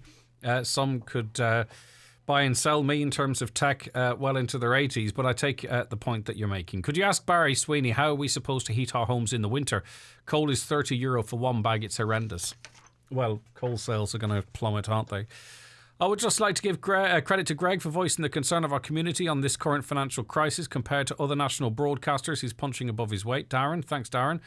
How can they afford to take all these Ukrainians to the country? Can't even look after the people in it. Look, there's a good meme going around, and it's two pictures, okay? One is of an Irish person, in inverted commas, standing screaming at a politician, saying, and the text to the politician is something along the lines, you know, don't be taking in these Ukrainians, look after the Irish first. And then the second picture, there's no Ukrainians, there's just the Irish person looking at the politician type character with the same question, and the politician type character, and it's quite crude, but says F off. In other words, it's a distraction. You know, people are sleeping out rough on cardboard boxes in Letterkenny, not just Dublin or elsewhere, before any assistance was given to the Ukrainians, and they would be afterwards. I think what we need to challenge our politicians to do, if we are going to do our bit, which we are, that we also make sure that everybody is assisted, that the same urgency is given to everyone. Because, listen, let's face the facts. If every one of the 35,000 odd Ukrainians were able to return home today, and wouldn't it be lovely if they would, do you seriously think, honestly, that would in any way benefit those most in need in Ireland? I think we all know it wouldn't. And it's a welcome distraction for the likes of the decision makers, again, like I said yesterday, if we're pointing fingers at each other. Greg, my brother is looking for career allowance for our mother's needs, and it was refused. The government are handing out money hand over fist to foreign nationals and bringing in Ukraine people by the plane load at the expense of the Irish people. I'm not a racist, but this needs to stop now. Again, if you think about it, think about where we were prior to Ukrainians coming to this country. Think about where we would be if they weren't here. Do you seriously think the situation here has got worse for anyone? Or would it have got better if we hadn't helped them? You know, I think if we need to change our messaging to the decision makers. That's just my view, and it's just an opinion. I don't know the facts. Got my social welfare money yesterday after shopping, electric and rent. I'm sitting with €10 in my pocket today. I'm really struggling, can't afford heating or bags of logs to burn. So they've paid their electricity. They have done the priority of getting as much food as they can in for the week, and they've paid their rent. And this person listening to us has €10. How do you heat a house for a week on €10? You simply can't. I frequently used the open oven door trick to heat a room when I was a student. I'm not above going back to that. Of course not. Listen, my point is though, that we are at the point now that is the advice that's being issued, being promoted on Twitter. They pay to promote this stuff on Twitter and Facebook. We are at the point now, in the absence of assistance for people, that we're being told to open the oven door to not waste that heat to heat the kitchen. No point sitting in the front room. What's next up from that? Sit in the kitchen for the heat from the cooling oven. Lots of people have done lots of things, and none of us are above anything. But is that really where we're at, that we're failing to help people to the point that we're talking about using the heat from an oven to keep warm? That's the point I was trying to make. I was in hospital for a month with only the fridge and one light on in the house, and the electricity bill was €145. I'd already switched provider. It makes no difference as far as I can see. Yeah, indeed. They ask us to save here, there and everywhere, right?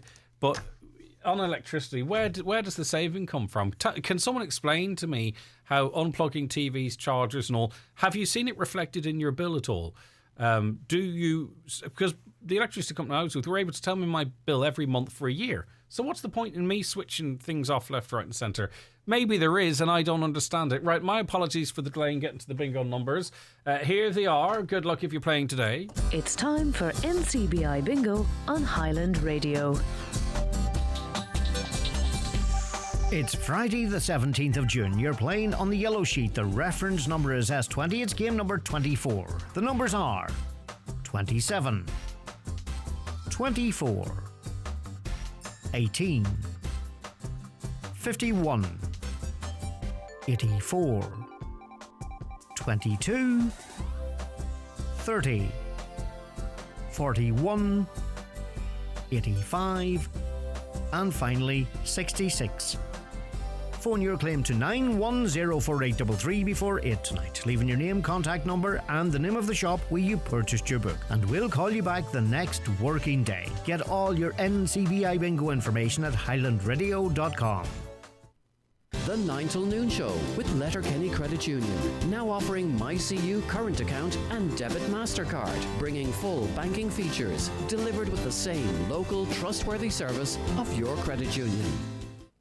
If you are 65 or over, or you have a weak immune system, you can now get your second COVID-19 booster vaccine. Your vaccine is due 4 months after your last vaccine. It will improve your protection from COVID-19. You can book a vaccination centre appointment on hsc.ie or contact a participating GP or pharmacy.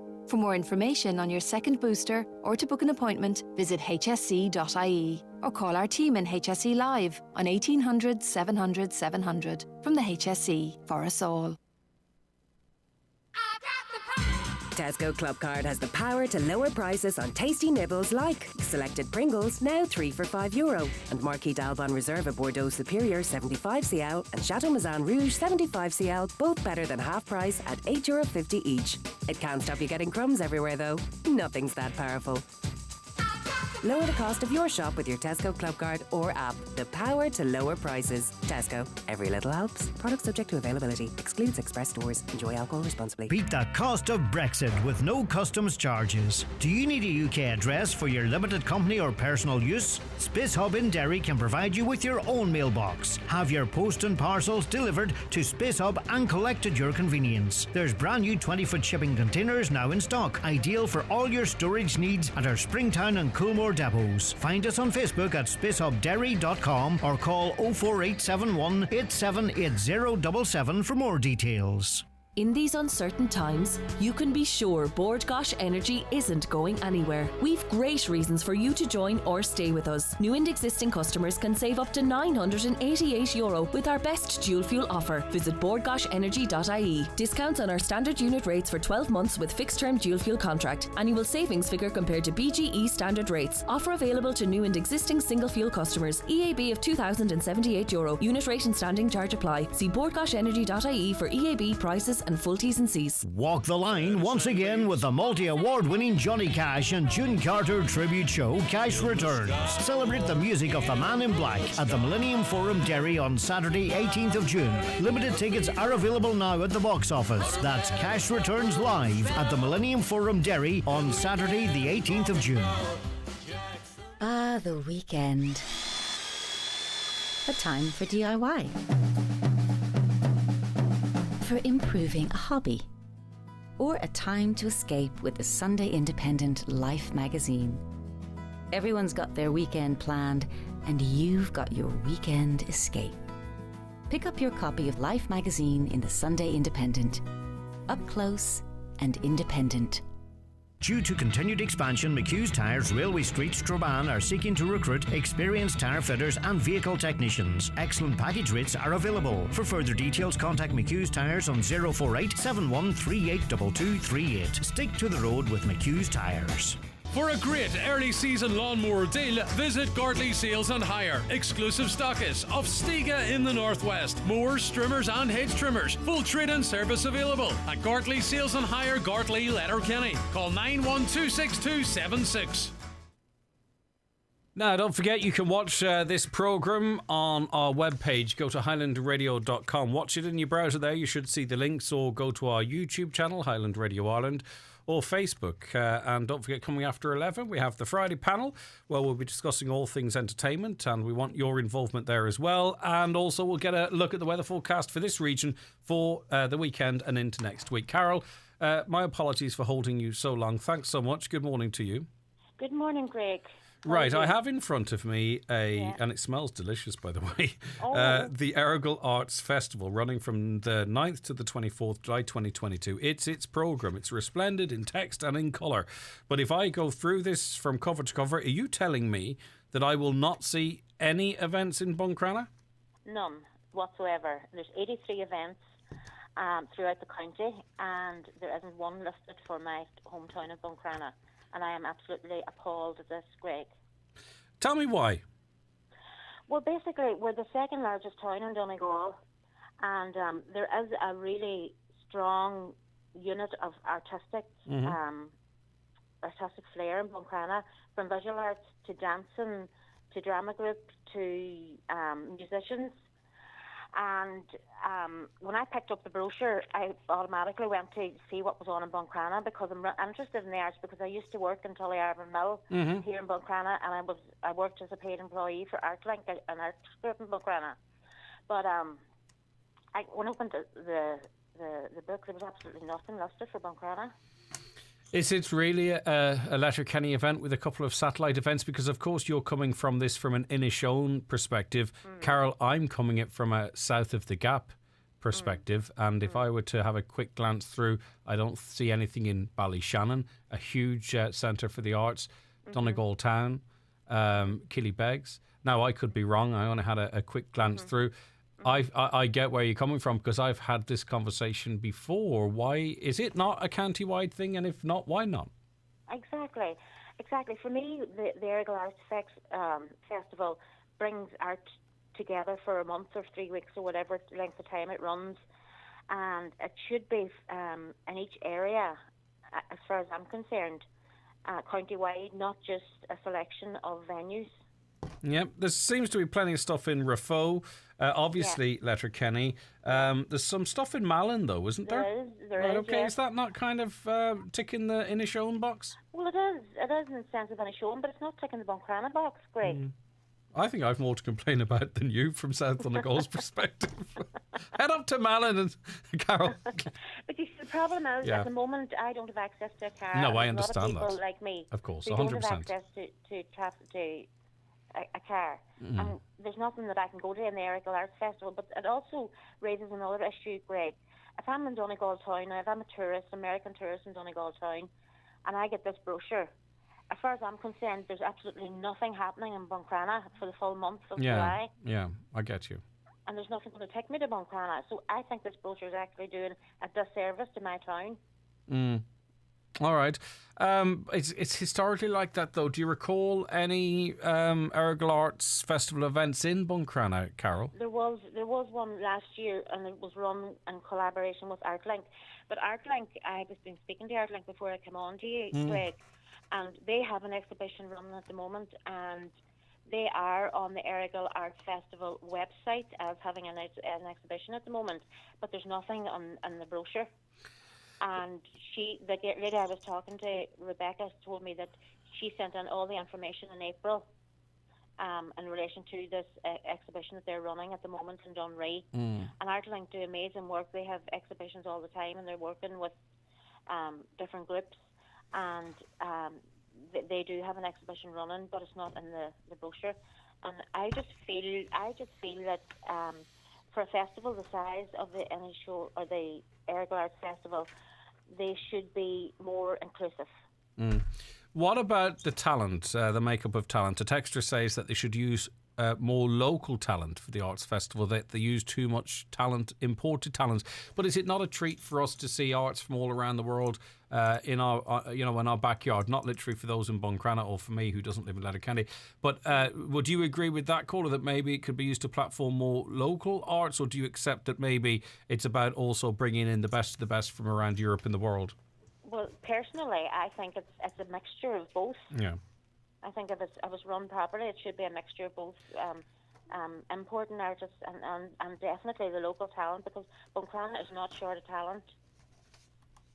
I don't want to start sort of an internal Inishowen war here, Carol. No. But what about if, say, for instance, instead of Malin, the big top on the green was located in Buncrana? Would you think that's fair? As a Buncrana person, would you say, well, you know what, are we the de facto capital of Inishowen? Maybe that's where it should be. Yeah, I do feel like that. At risk of putting myself out there to be contradicted, I do feel that it should have been in Buncrana for the size of the town. All right, well, fair play to you by standing by your views and your guns, Carol. I appreciate it. We'll see if we can get any response. As I say, it's something I remember about 5 years ago, I was asking, why is it not called the Donegal Arts Festival? Why is it called the Errigal Festival? For similar reasons as to you, although I had to be a bit more careful with my words. Thanks very much, Carol. All right, Have a Greg. lovely weekend, will you? Yeah. Okay, good stuff. Take care. Bye-bye. Thank you. I feel not much of the local talent is used in the Arts Festival. They use talent from outside the country. That's the full text of that text that I was referring to there. Why should the richest people in Ireland get children's allowance? I think there's again, I kind of alluded to this yesterday. I think there's it's about for the children, right? You know, maybe we use it for other reasons, but it is for the children. And if you start means testing the actual child effectively because of their background, I'm not sure even if that would be constitutional. I'm open to correction on that, but I think that may well be part of the reason there. Greg, when it gets as bad as it's going to get, no government will be able to fix it, full stop. Mary, yes, but Mary, we kind of maybe want people to sort of do as much as they can for us. in the full knowledge that they can't do everything. Landline phone going up €5 per month, coming in from Mary. Another one. I think that's the air increase, is it? You can shop around and avoid that. Just wondering, would that high electricity bill have been after a smart meter was fitted? As some people are now saying their bills went up massively after smart savers were fitted. I don't know. Again, I at the risk of repeating myself, at least with a smart meter, I feel that I could maybe manage the cost of the electricity, that I could unplug televisions that are on standby, or I could unplug the kettle when it's not being boiled, or the microwave, or whatever, But anyway, I don't know. There's people have other concerns with smart meters. Here's the thing, right? Here's the thing. Okay, this is going to sound crazy, but it's an idea. Right, do you know how there's clocks on every microwave and every oven, and they're constantly flashing because we don't know how to use them? Most of us don't know how to use them. How much electricity would the country save if there were no clocks on microwaves and ovens? There's a suggestion now. Eamon Ryan, I'm giving you some ideas here. Why have a clock constantly displayed on an oven and on a microwave? We don't use them, do we? Do we tell the time off them? There you are. How much would that save? Someone work it out. How much would getting rid of clocks off microwaves and ovens, which are completely pointless, how much would that save in terms of our energy usage per annum? Any more fantastic ideas like that? Join me. You're not going to beat mine. Mine's the best. But we are going to be talking to our next guest in just 2 minutes. Stay where you are.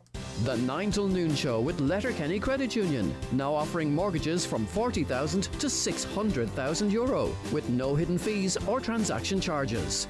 Letterkenny Credit Union, 9102127. Ready Steady Grow Childcare Centre, Ballabafay, requires 2 full-time and 2 part-time childcare assistants and a further 2 to cover maternity leave. An experienced cook for 15 to 20 hours per week. For further information, contact Paula on 074 91 90151 or send your CV to info@rsgchildcare.com. On this week's Business Matters, I'll be joined by the former managing editor of the Derry Journal, Pat McCarthy. So join me, Kieran O'Donnell, for Business Matters on Sunday evening after the 6 o'clock news. The Business Matters podcast is also available to download at highlandradio.com. Business Matters, in association with the Faculty of Business at ATU Donegal. The part-time Level 8 Honours degree in Business is delivered through a mix of online and face-to-face lectures. Email execedbusiness@lyit.ie. That's EXECED business@lyit.ie or call 9186206. Milford Tiles, Wood Flooring and Bathware. Milford Retail Park now open. Large range of wall and floor tiles on display and in stock. Over 70 different laminate floors to suit every pocket. Tilers and wood fitters available. New Bathware showroom now open. Milford Tiles, Wood Flooring and Bathware. 083 091 0707. The final O'Neill Sportswear Massive Warehouse Clearance starts at 9 a.m. on Friday 17th of June and ends Sunday 19th of June. For the final time, County GAA jerseys, leisure wear, including t-shirts, tracksuit bottoms, half-zips, hoodies and jackets, all reduced to clear. The sale will take place at O'Neill Sportswear Warehouse of the Melmount Road, Strabane.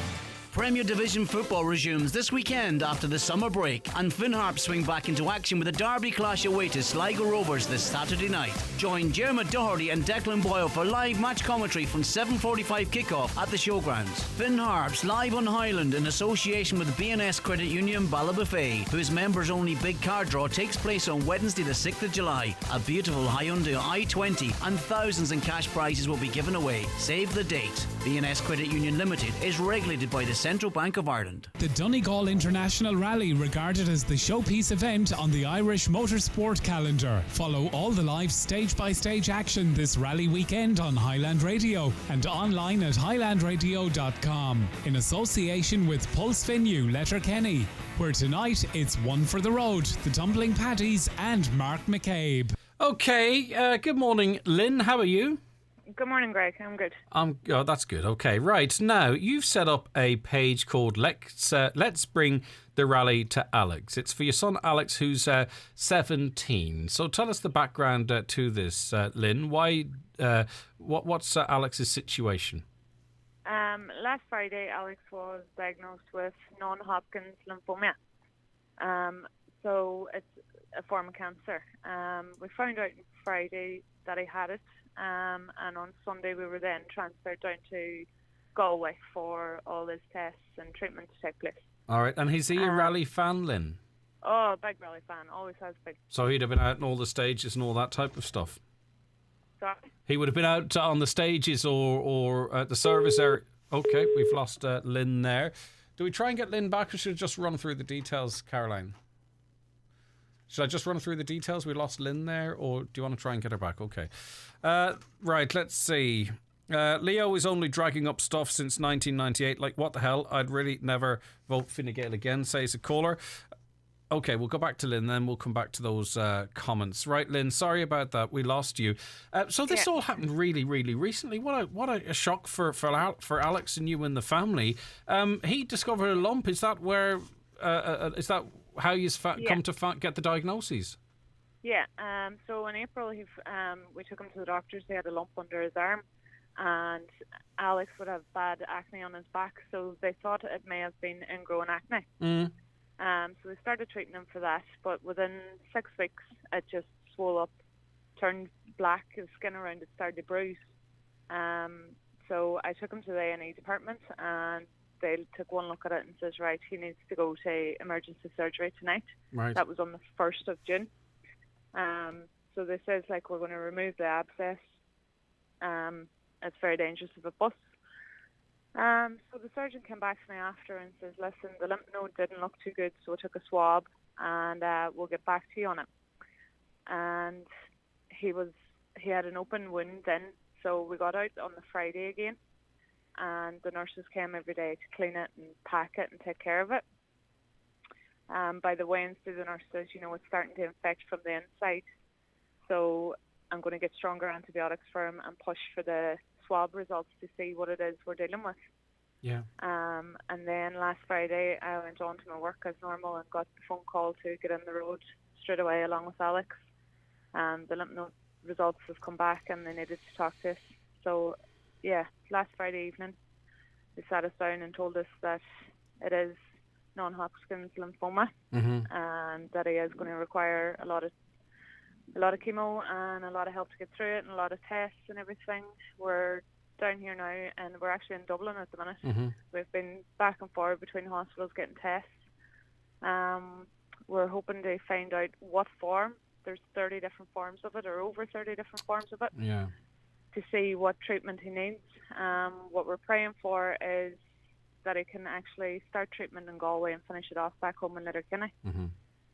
That's kind of the best situation we're hoping for. What a right week, now. Lynn, between last Thursday and today. It's an awful shock. How's Alex coping with things?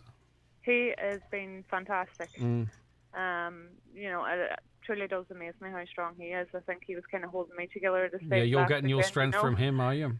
Yeah. Yeah. Okay. But he was starting a new job, and he had to put a gearbox into his Lexus for this weekend for Manor. But unfortunately, everything just kind of fell apart on him. And my cousin texted me yesterday about setting up the page. At least he'll see everything. And so it's everything. gonna be a year before he gets to the rally. So let's get the rally to him. And the page, if you search it, it's called "Let's Bring the Rally to Alex." And what kind of stuff do you want us to post on it, Lynn? Pictures from the rally, videos from the stages. King of the Cone and all the other stuff that's going on in Donegal this weekend. A little bit of everything just to make him feel like he's there. And also, like yesterday when the page was put up, it completely distracted him last night, and there was smiles and there was laughing, and it really took his mind off what's ahead of him and what he has to go through. And does he have a particular driver that he's a big fan of, or? Oh, he loves them all, but sure, yourself, Jennings is up there at the top. Right. Okay, so let's bring the rally to... I didn't know we were doing this. It's kind of given me a gunk. I can only imagine what it's like for you, Lynn. But it's like, I don't know you, and I'm sort of feeling it, if you know what I mean. So I think you're fantastic, and so is Alex and the whole family. And we're going to do as much as we can to bring the rally to Alex via Facebook. And as you say, great distraction for him yesterday. And let's keep it going throughout the weekend. Oh, brilliant. It's appreciated so much. All right, listen, fair play. And, we're all thinking on you as well. And we hope, and we will pray, and I'll pray and light a candle, that the pathway that is best that you've mentioned there, Lynn, is the one that Alex ends up on and to his full recovery. Yeah. All right, Lynn. Brilliant. Look after yourself, okay? We will do. Take care. Bye-bye. That's Lynn Woods there. Let's bring the rally to Alex. Let's flood Alex's Facebook page with brilliant images and videos and what have you. Okay, that's Lynn Woods there. Okay, what a week that family has gone through, and we wish them and all the luck with the future journey, and we'll be with them. The 9 till noon show with Letterkenny Credit Union. Is your bank leaving town? Letterkenny Credit Union is now offering MyCU current account and debit MasterCard, bringing full banking features with no appointment necessary to open your account. The Saturday Stretch Week 7 is here. Every Saturday throughout June, visit Oakfield Park, Rafo, from 11 until late. This week, there's live music from La Pompe after 6, with later running trains, food specials in Buffer's Restaurant, craft beers and wines, and live music from different acts each week. It's the perfect family day out. Normal gate fees apply, no booking required. Season Pass and Gold Pass holders enter free. That's the Saturday Stretch at Oakfield Park. Happy Father's Day. This Father's Day, choose Calvin Klein, Chanel, Hugo Boss, Burberry, Lacoste, Giorgio Armani. Choose McGee's Chemist, Main Street, Letterkenny. Great gifts for great dads. Click mcgees.ie. McCullough Jewellers in Letterkenny are synonymous with fine jewellery, quality watches and giftware, with stores at Main Street, Letterkenny and the Letterkenny Shopping Centre, or online at ormccullough.com. You can choose from their quality product range in a relaxed atmosphere, and their sales staff will be happy to help you make the right choice, whatever the occasion. McCullough Jewellers, making moments magical for generations. Hegarty's Auto Body Repairs in Letterkenny have been keeping cars on the road across the northwest for the past 50 years. Hegarty's are the only Ford-approved body shop in the northwest, but repair all makes and models. Paintless dent removal, windscreen replacement and restoration work. Hegarty's even mix their own paint. Approved by most insurance companies and certified Steel Standards Ireland. That's Hegarty's Auto Body, Letterkenny. For all vehicle repairs. See hegartys.com. Pet Value have a brand new store at St Mary's Road, Buncrana. I called in at the weekend. The animals are incredible. Plus, they have so much on offer. They know a lot about what is best for your pets, from the smallest fish to the largest dog. Pet Value Buncrana. They care about your pets. There's something for every kind of dad at Lidl this week. Whether it's our incredible electric hedge trimmer for only $69.99 or our fabulous cordless beard and hair trimmer at only $16.99, it'll be bang on for somebody. So whether he's really into gardening or just really into himself, we've got Father's Day covered. Lidl, more for you.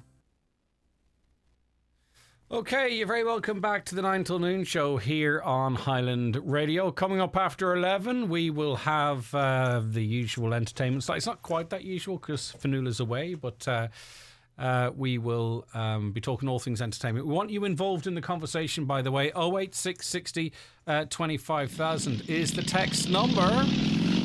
Coming up very shortly, we're going to speak to Oisin Kelly. He, of course, is the voice of Highland Radio for the Donegal International Rally. That's coming up on the way.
There's one for the road, the Tumbling Paddies and Mark McCabe. Okay, so the Donegal International Rally starts today. Don't forget you can follow all the rally action with Highland Radio across the Northwest on air, online around the world on highlandradio.com and on our social media platforms. Right, let's go to Head of Sport, Oisín Kelly. The excitement building, Oisín? Yeah, it certainly is, Greg. We're here in the Lower Main Street, just outside Ncbi Theatre. The drivers were here at 9 o'clock this morning for the traditional drivers' briefing, which is one of the highlights of the opening day of the rally before they get back out on stages here in the county again. It's been a long wait, Greg. June 2019 was the last time that we had the international rally, and we're now just about an hour or so, less than an hour or so away from the first car going on stage one, which is Dooish. It starts outside Manor Cunningham and finishes outside Newton. The cars are just going to leave the Ncbi Theatre, work their way down the Port Road, get their clock out time, and then send the service, and off they go to the stages. Listen, there's a great atmosphere down here, Greg, and it's great to see people out in numbers again, big numbers following rallying. With the ceremonial start last night down the Lower Main Street, and there was a fantastic atmosphere, and there was a good mixture of old and young who were down to see the cars as the Motor Club celebrates its 50th anniversary in 2022. But the real action is going to start shortly, and there's a lot of men will be looking to make a statement on what will be very testing, trying and slippy conditions, Greg, because the weather this morning is going to have a huge factor in how the day pans out. Yeah, so we have obviously had an awful lot of rain early morning. It's drying out now, so it's going to be patchy on the route, presumably. What kind of considerations do they have to take in terms of the setup to the car? They have different tyre options, do they, Oisín? Yeah, it's the tyres is going to be key for this, Greg. More than likely they'll go out in a soft slick. So they will. It depends what the rain's like out in the stages, because the first, you could go into a 12-kilometre stage and the first 6 kilometres could be wet, and then the next 6 kilometres on the far side of a mountain could be bone dry. But the men at the front, the real contenders for the championship, they basically have teams on the ground, and men go out doing gravel notes from early on this morning, and they'll be taking notes and they'll be relaying it back to their teams, and then they'll sit down and they'll make a tyre choice. I would say more likely it's going to be slick. It needs to be very, very wet for the wets and the intermediates to come out, Greg. I would say they'll go on a slick tyre, maybe with a cotton, and some of them were suggesting last night with the rain it's going to be a soft tyre they're going to use. But it is going to be crucial, because it could gather you a lot of seconds in the opening part of the day, and it could put you at the head of the field very, very quickly if you get it right. If you get it wrong, you've got a lot of catching up to do, so you have. Yeah, you can't win the Donegal International Rally on a Friday, but you can lose it. You can lose it on a Friday, that's for sure, Greg. And unfortunately, with the conditions that we have, and there's 6 long stages today, they're tricky stages as well. We would expect quite a few of the competitors that they could hit problems today, because all it takes is a wrong note or going into a corner too quick and you slide off the road. You might do that much damage to the car, Greg, but you end up stuck in the ditch and you're not going anywhere, and that's really you out of contention. So it will play It will play a big factor today. Some guys will want to just pace their way through and get to Saturday. The boys that want to win this know that they have to be right on the money. They have to be on the pump, so they do from the very, very go, if they're going to be at the head of the field come Sunday. But it's a marathon event, and anything can happen. Over 300 kilometres of stages, Greg, there's 79 to come today. That's a big distance, so it is for the drivers and the navigators to take on. Right, so as it starts, how does that work? Presumably it's the guys with championship interests as away first, and then it works its way down from there? It is. The first guy who will be on the road was Sam Moffat, number 1. He's in a WRC Fiesta. He was, when the event was stopped in 2019 in June, he was declared the winner. He's in a similar car as what he had then, but these R5 cars that are all behind him are just as quick. There's maybe more grunt out of the WRC, but there's better cornering, so there is, and maybe more speed out of the R5 cars. So there's not a big difference between them. But these guys at the front are going to be looking to make their intention very, very early. Sam Moffat's number 1 on the door. Callum Devine here's got number 2. I'm just watching him coming out of the Ncbi Theatre. They're going to take a couple of photographs. We have to watch Josh Moffat, younger brother of Sam. He's the championship leader. He's won 2 events already this year, and he's also won a handful of the national events. And Josh could, like his brother, become a Donegal champion later this weekend. And then, listen, the list goes on. You've got Gary Jennings, Alistair Fisher, all these guys in the R5 cars, very much winning overall. And we can't forget about the modified crews. as well, Greg. They're two-wheel drive. They don't have the four-wheel power that the R5 cars have. They're known as the entertaining category as well, and in wet conditions they're certainly going to be entertaining today. But there's a heap of Escorts and Darians and men in twin cam Corollas that will all be looking to win the modified section as well. I don't know if you can hear me or not, Greg, as the cars I was pass, wondering where the sound of the cars was at the start of the interview. I'm delighted to hear it. I was saying, what's Oisín saying? I'm listening to the note on that yoke going past him. But come here, what was I going to ask you? I can't remember what I was going to ask. Tell us. Tell us how we're going to listen to you. What way are you going to keep people up to date throughout the weekend? Well, listen, Greg, all you have to do is tune into Highland from now right through until Sunday, and you can follow all the action as it happens, stage by stage. I'll be out on the road, out and about myself with the joint president of the motor club and former winner, Seamus McGettigan, will be sitting alongside me, keeping me right. He's in the car on Sunday, isn't he? He's leaving me on Sunday. I'm going to be on my own on Sunday. He's going off in the demonstration run where there's 10 of the former winners going around High Glen and Atlantic Drive. I'm changing that. I'm changing the name of that to the Legends Run. I think it's got more of a catch to it. And Oisín, you know yourself, as we get older, it's harder to get excited, isn't it, by things? Are you buzzing? Are you buzzing now? Oh, we're starting to get the rally buzz now, Greg. We're starting to get the rally buzz. Listen, just in the coverage as well, before we start, we get sidetracked by Seamus. Chris Ashmore is going to be based in Service. We have our outside broadcast unit parked in Service. That's going to be his base. He's going to be following everything from there as well, and I suppose stuff that we can't get to at the end of the stages, he's going to be clarifying it and covering it from our base at Service, and he'll also be getting reaction from drivers coming into Service as well, and we may be talking to some of the old guard, the former winners who've been running about. I spoke to a man actually this morning, was there, Eugene Donnelly. He's won it a couple of times. Eugene was in and around Service. He's not doing the demonstration run on Sunday, but he's here for the weekend, and he'll be keeping a close eye on how the boys are doing at the head of the field. Still is a huge interest in rallying, so it's good to see the likes of Eugene and former winners back in the county again, Greg. All right, great stuff, Oisín. Thank you very much indeed. Highland's coverage of Day 1 of the Donegal International Rally comes to you in association with Voodoo Venue Letterkenny. Playing live tonight, Friday, there's Sailor Bill, and in Gasworks, DJ Conor Donnelly.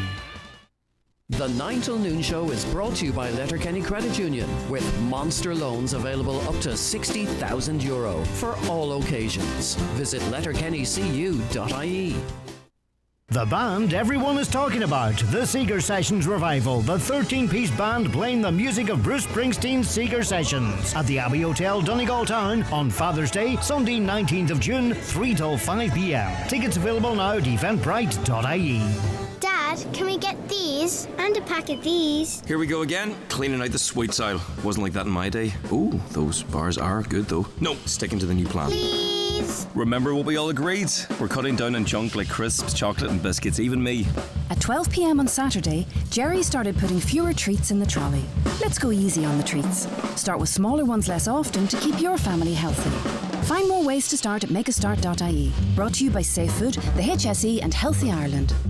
Signs.ie, creating signs that create business. From stationery to shop fronts, logo design to number plates and tinting. Let our in-house design team create the best solution to your branding needs. The specialist in vehicle graphics and motorsport livery. Signs.ie, quality you can see. Too many lives continue to be lost on our roads.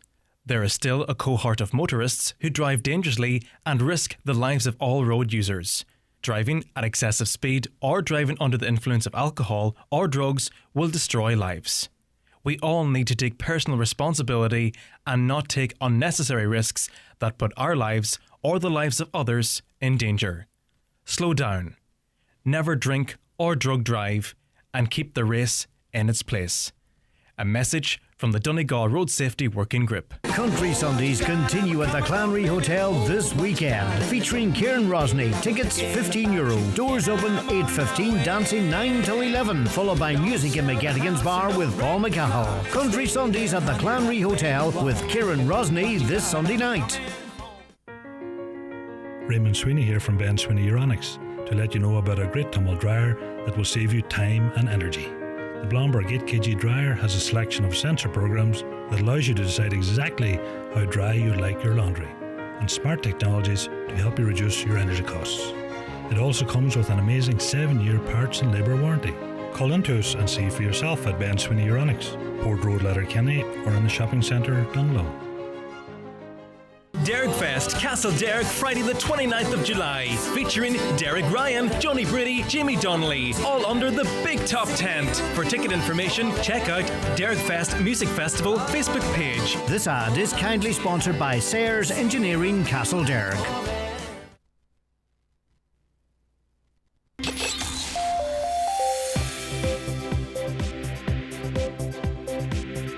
Okay, coming up very shortly, Michael Leddy and Emma Costello join us to talk all things entertainment. We want you involved. Watch the programme. The two guests are in studio. Go to our website, highlandradio.com. You can watch in browser there. Head over to YouTube, Highland Radio Ireland. Watch us and interact with us there.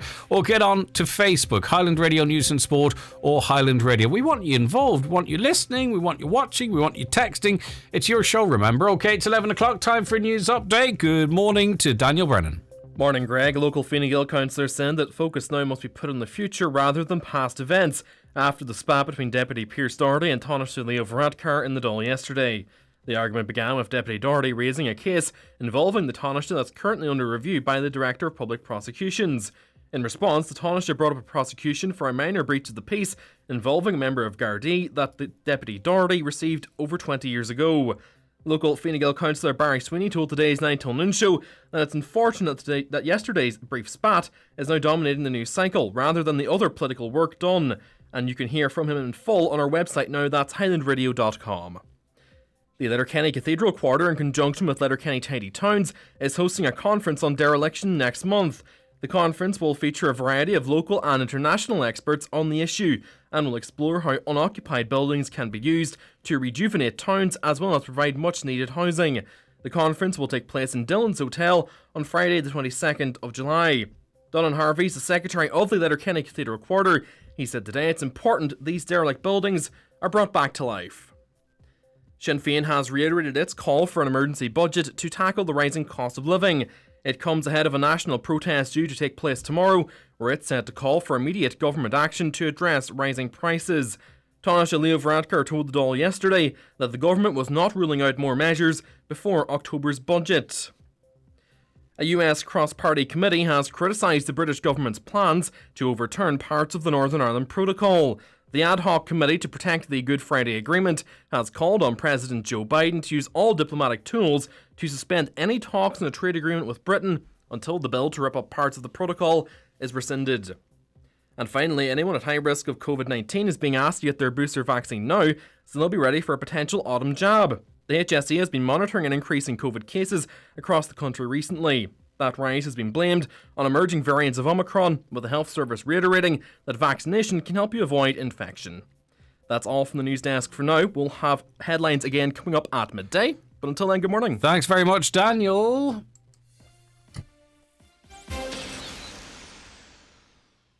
With inflation rising, we're all feeling the squeeze. But OnPos Money can help you take the power back. Start today with our free Money Manager tool for current account holders, helping you track your income and spending, set and stick to budgets, and much more. Ready to take the power back? Visit onpos.com/money manager. OnPos is authorised by the Minister for Finance to provide payment services and is regulated by the Central Bank of Ireland in the provision of such services.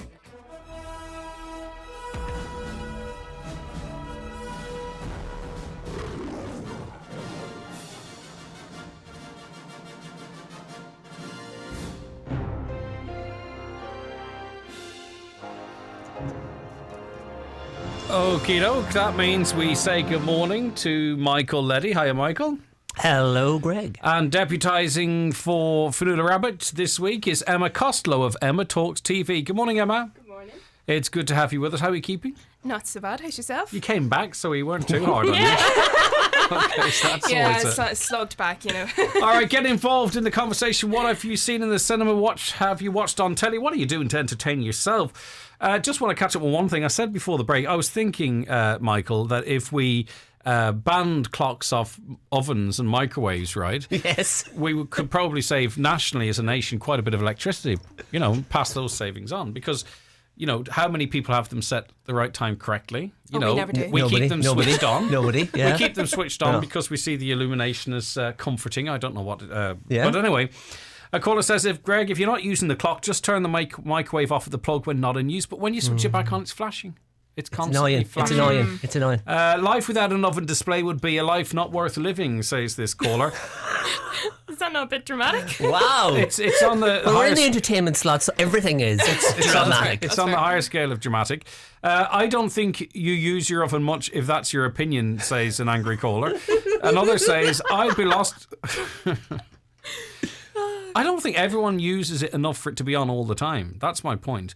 A caller says, I'd be lost without the timer on my oven. A visual and audio telling me time is up. And if you don't take your food out of the oven, it'll burn. Smoke alarm will go off and your day's ruined and you go to your bed hungry. That would be probably the worst case scenario of how things could unfold. But, you see, you use the timer when you switch it on, because you go, right, my oven has a timer, I'm going to use that. It's the clock element of it that's on all the time. Yeah, that's true. Okay. So I'm actually not being serious, by the way. This could be the most controversial thing you have said in the whole history of the Greg Hughes the thing show. That finally delivers me my P45 to the cheers of a... It was just a line too far. Of the Northwest public. I watched all of that. Is it Widwich Cuckoo? Yes, that. Did you finish that? Fionnuala, I didn't even start it yet. Did you watch that, Emma? I haven't started it yet, no, but it's on my list. I love Keely Hawes, so Another anything list. with her, I'm like. Yeah, everyone keeps saying that. Yeah. What does she do in it? I don't know. Well, what does she juggle? I mean, are you expecting her to do? I don't know. She's got various expressions of shock and. Yeah, I think don't know it's what called she does, acting. Are you sure that she's not just one of those actors that everyone says, everything she's in is gold? But that's true, though. Is I it mean, true? Have you seen Line of Duty? No, of course I haven't. Okay, No, right. I have seen that. I mean, her character in Line of Duty is, I would argue, the Oh, best. that's her. Yeah, right, that's she's the her. baddie in it. Lindsay Yeah, Denton she's very good in in the that. second Some of series. us haven't seen it. So not she's you, bad, not you, it's Emma. clear from the it's beginning. Greg. Yeah. It's Greg. Yes, she was the guest lead in series 2. We and she's the cannot best wait one. forever to talk about anything on TV because you haven't watched it, because you're watching 1970s programs in weekly sequence. Crossing them off my list. Exactly. So we Yeah. can't. Life literally is too short for us not to talk about stuff that aired 10 years ago. Yeah, but go sorry. ahead, talk to me a bit more about her. I didn't recognise her. She's very good. Oh no, I would say she's that. one of the best British actresses of current times. Like definitely Line of Duty, and then I know she was in the second series of. There was a show that James Nesbitt did called The Missing. So he was the lead in the first series, and then she was the lead in the second series, and she was brilliant in that. Is that where the son goes missing? Is it? Yeah, so that was James Nesbitt. Yeah. His son went missing on holiday. God, and that then, was. I watched that as well. Yeah, and then I God, think that was tough to get through. Yeah. I quite enjoyed it. I remember enjoying it. It was at a the time. grind. It was a grind. Yeah, but the second series then with Keely Hawes, I think it was her daughter went missing like maybe about a decade ago, and then all of a sudden she reappeared again, and she felt like a completely different person. So Okay. it's like the struggle of like trying to. Yeah. Right, okay. Well, listen. At least you're backing up your opinion, which is more than I ever do. I will, So. I will back Keely Hawes Okay. to the hilt. So, but yeah. you haven't watched this one yet. I haven't, but it is on my list. I It's will get definitely. right It's to worth it. watching. It's really good. Like Yeah. it is good. It's got a Fionnuala nice. loved it, and you're giving it a thumbs Donald up as well. loved it as yes. well. It's got a nice No, I don't love it. I beginning, definitely middle, will. and an end. It's eight episodes. And it's So you fine. don't think it's going to come back? It could do. I don't think it has to. I don't think the concept is so good. Well, maybe they could expand the story a little bit. It's from a novel, and if they've done the whole novel, maybe they're not going to go back to it. Maybe there's shows like that. I know, but- and they still come back. I know you're right. When they still come shouldn't. back. I don't think there's any questions I want answered. Right. Maybe what was actually going on would be interesting, but I can't say it without ruining it because this is something people might actually God, read yeah, about. Yes, of course. But just the background to the story might be interesting. Okay. Again, I don't want to spoil it for anyone, but other than that, I don't really think it needs another. Right. Well, let's hope they don't do that. Yeah, Then. of course. They might just show Because that there is a they've list of them. ruined. There is a list of them that have come back. Like, Yeah. Oh, it's like I'm enjoying Flight Attendant season 2, but really the first season was a self-contained story. Okay. Yeah, You and they could have left it to that. they could have left Yeah. it. They could have left it. Right, okay. Why is Celebrity Gogglebox on your list, Emma? because I feel like it needs to be Needs a bit of love. promoted. Okay. I feel like Gogglebox is one of those shows that kind of slips under a lot of people's radars and they don't really pay attention to it. Like for me, I think I started watching it maybe 8 or 9 years ago. Like it was quite a while ago. And then I was into it for a few years, dipped out of it. And then the past couple of years I've come back to it. And it's become like my little Friday night ritual where I sit down, I always record it. I don't watch it live. I always record it. and then I sit down with like a bar of chocolate or whatever, and I watch Gogglebox. And especially during the pandemic, you know, we weren't allowed to see friends and family, and I feel like that was like it was like a weekly catch up with friends, especially like the normal Gogglebox with everyday families. You get to know them, you get to know their, you know, the workings of their lives, you get to hear about their jobs or their other family members, and you feel like you really get to know them. And then I feel like the celebrity Gogglebox version, I do prefer the normal version, I have to say, but the celebrity one I think is just as good.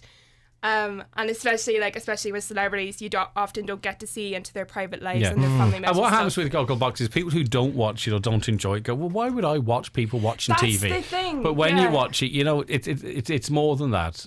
No, it is, because like I think when the concept first came out, people were like, what's the point of this show? Like, why would I want to watch people watch television? But then, especially for people like me who have like such a fascination with TV, if you don't hear about a show, or if you hear about a show and you think, oh, I'm not sure if that's going to be for me, and then you see it on Gogglebox and you're like, oh, actually, that looks pretty good, then it encourages you to watch. The only problem I have with it, and this is what put me off, Emma, and it kind of ties into everything you're saying, is I like, it's something I dip in and out of. Do you know what I mean? Okay. But I noticed they started sort of watching...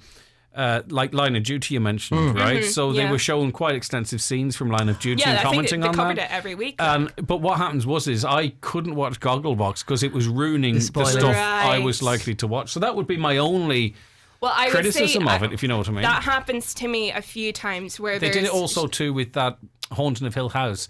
Right. Do you know what I mean? It's spoiled. Yes. Well, see, that's where recording comes in handy, because there will be times where I haven't caught up with the show yet or haven't started it yet, and I'm like, I don't want that to be spoiled for me. So I just fast forward 10 minutes and then you're good to go. I get you. Right. So okay. It's not that good that I commit to that, but I take your point. The thing about it is too though, the regular version versus the celebrity one. Yeah. I feel I know, and the regular commentators are the celebrities, and then you get some celebs that come on. Obviously, there's some big Harry Styles and Tom Jones and others have been on it. But I feel like they're less of celebrities than some of the regulars on Gogglebox. Does that make sense? No, that does make sense. Peculiar.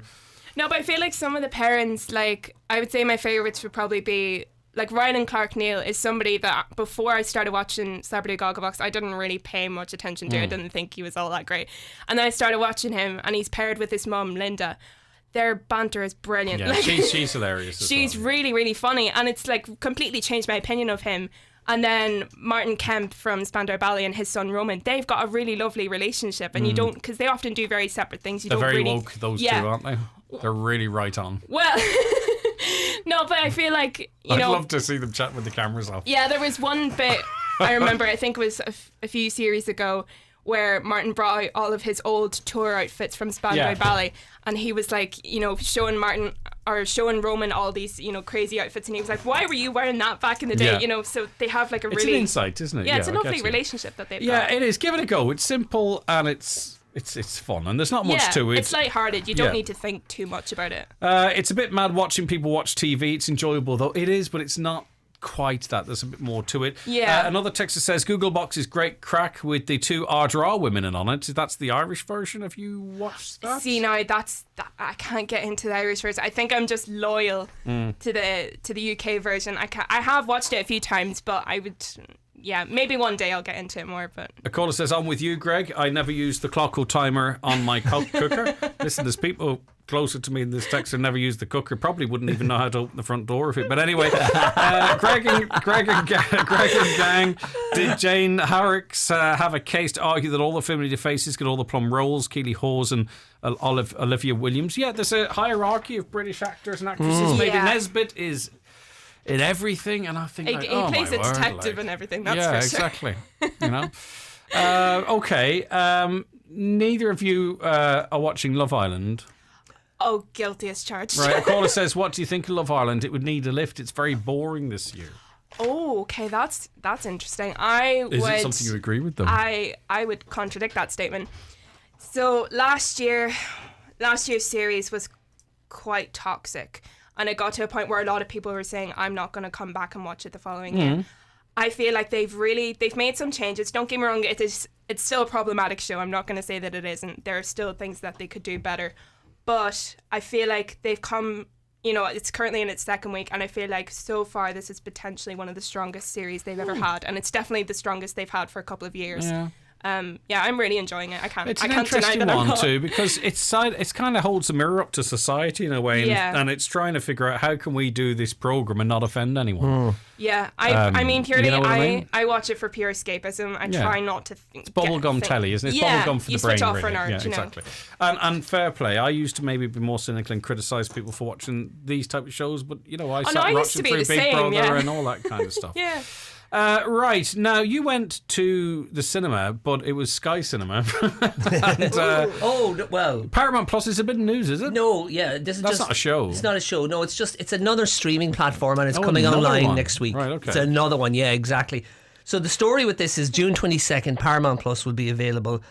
If you've already got Sky Cinema, you get it for free. Mm-hmm. Oh, But if anyone with Sky Cinema gets Paramount Plus, but if you don't, you end up paying either €8.30 a month or €83 a year. What is their catalogue, Michael? What Their kind of catalogue stuff is are we talking? it's backlog of a lot of CBS shows and a lot of Nickelodeon shows. That'll be the kids' side of it, and then they will have old Paramount, because Paramount production studio, film studio stuff as well.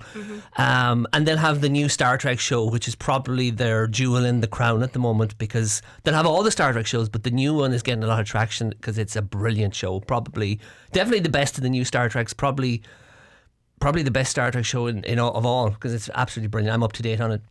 So they're dropping 3 episodes of that next week.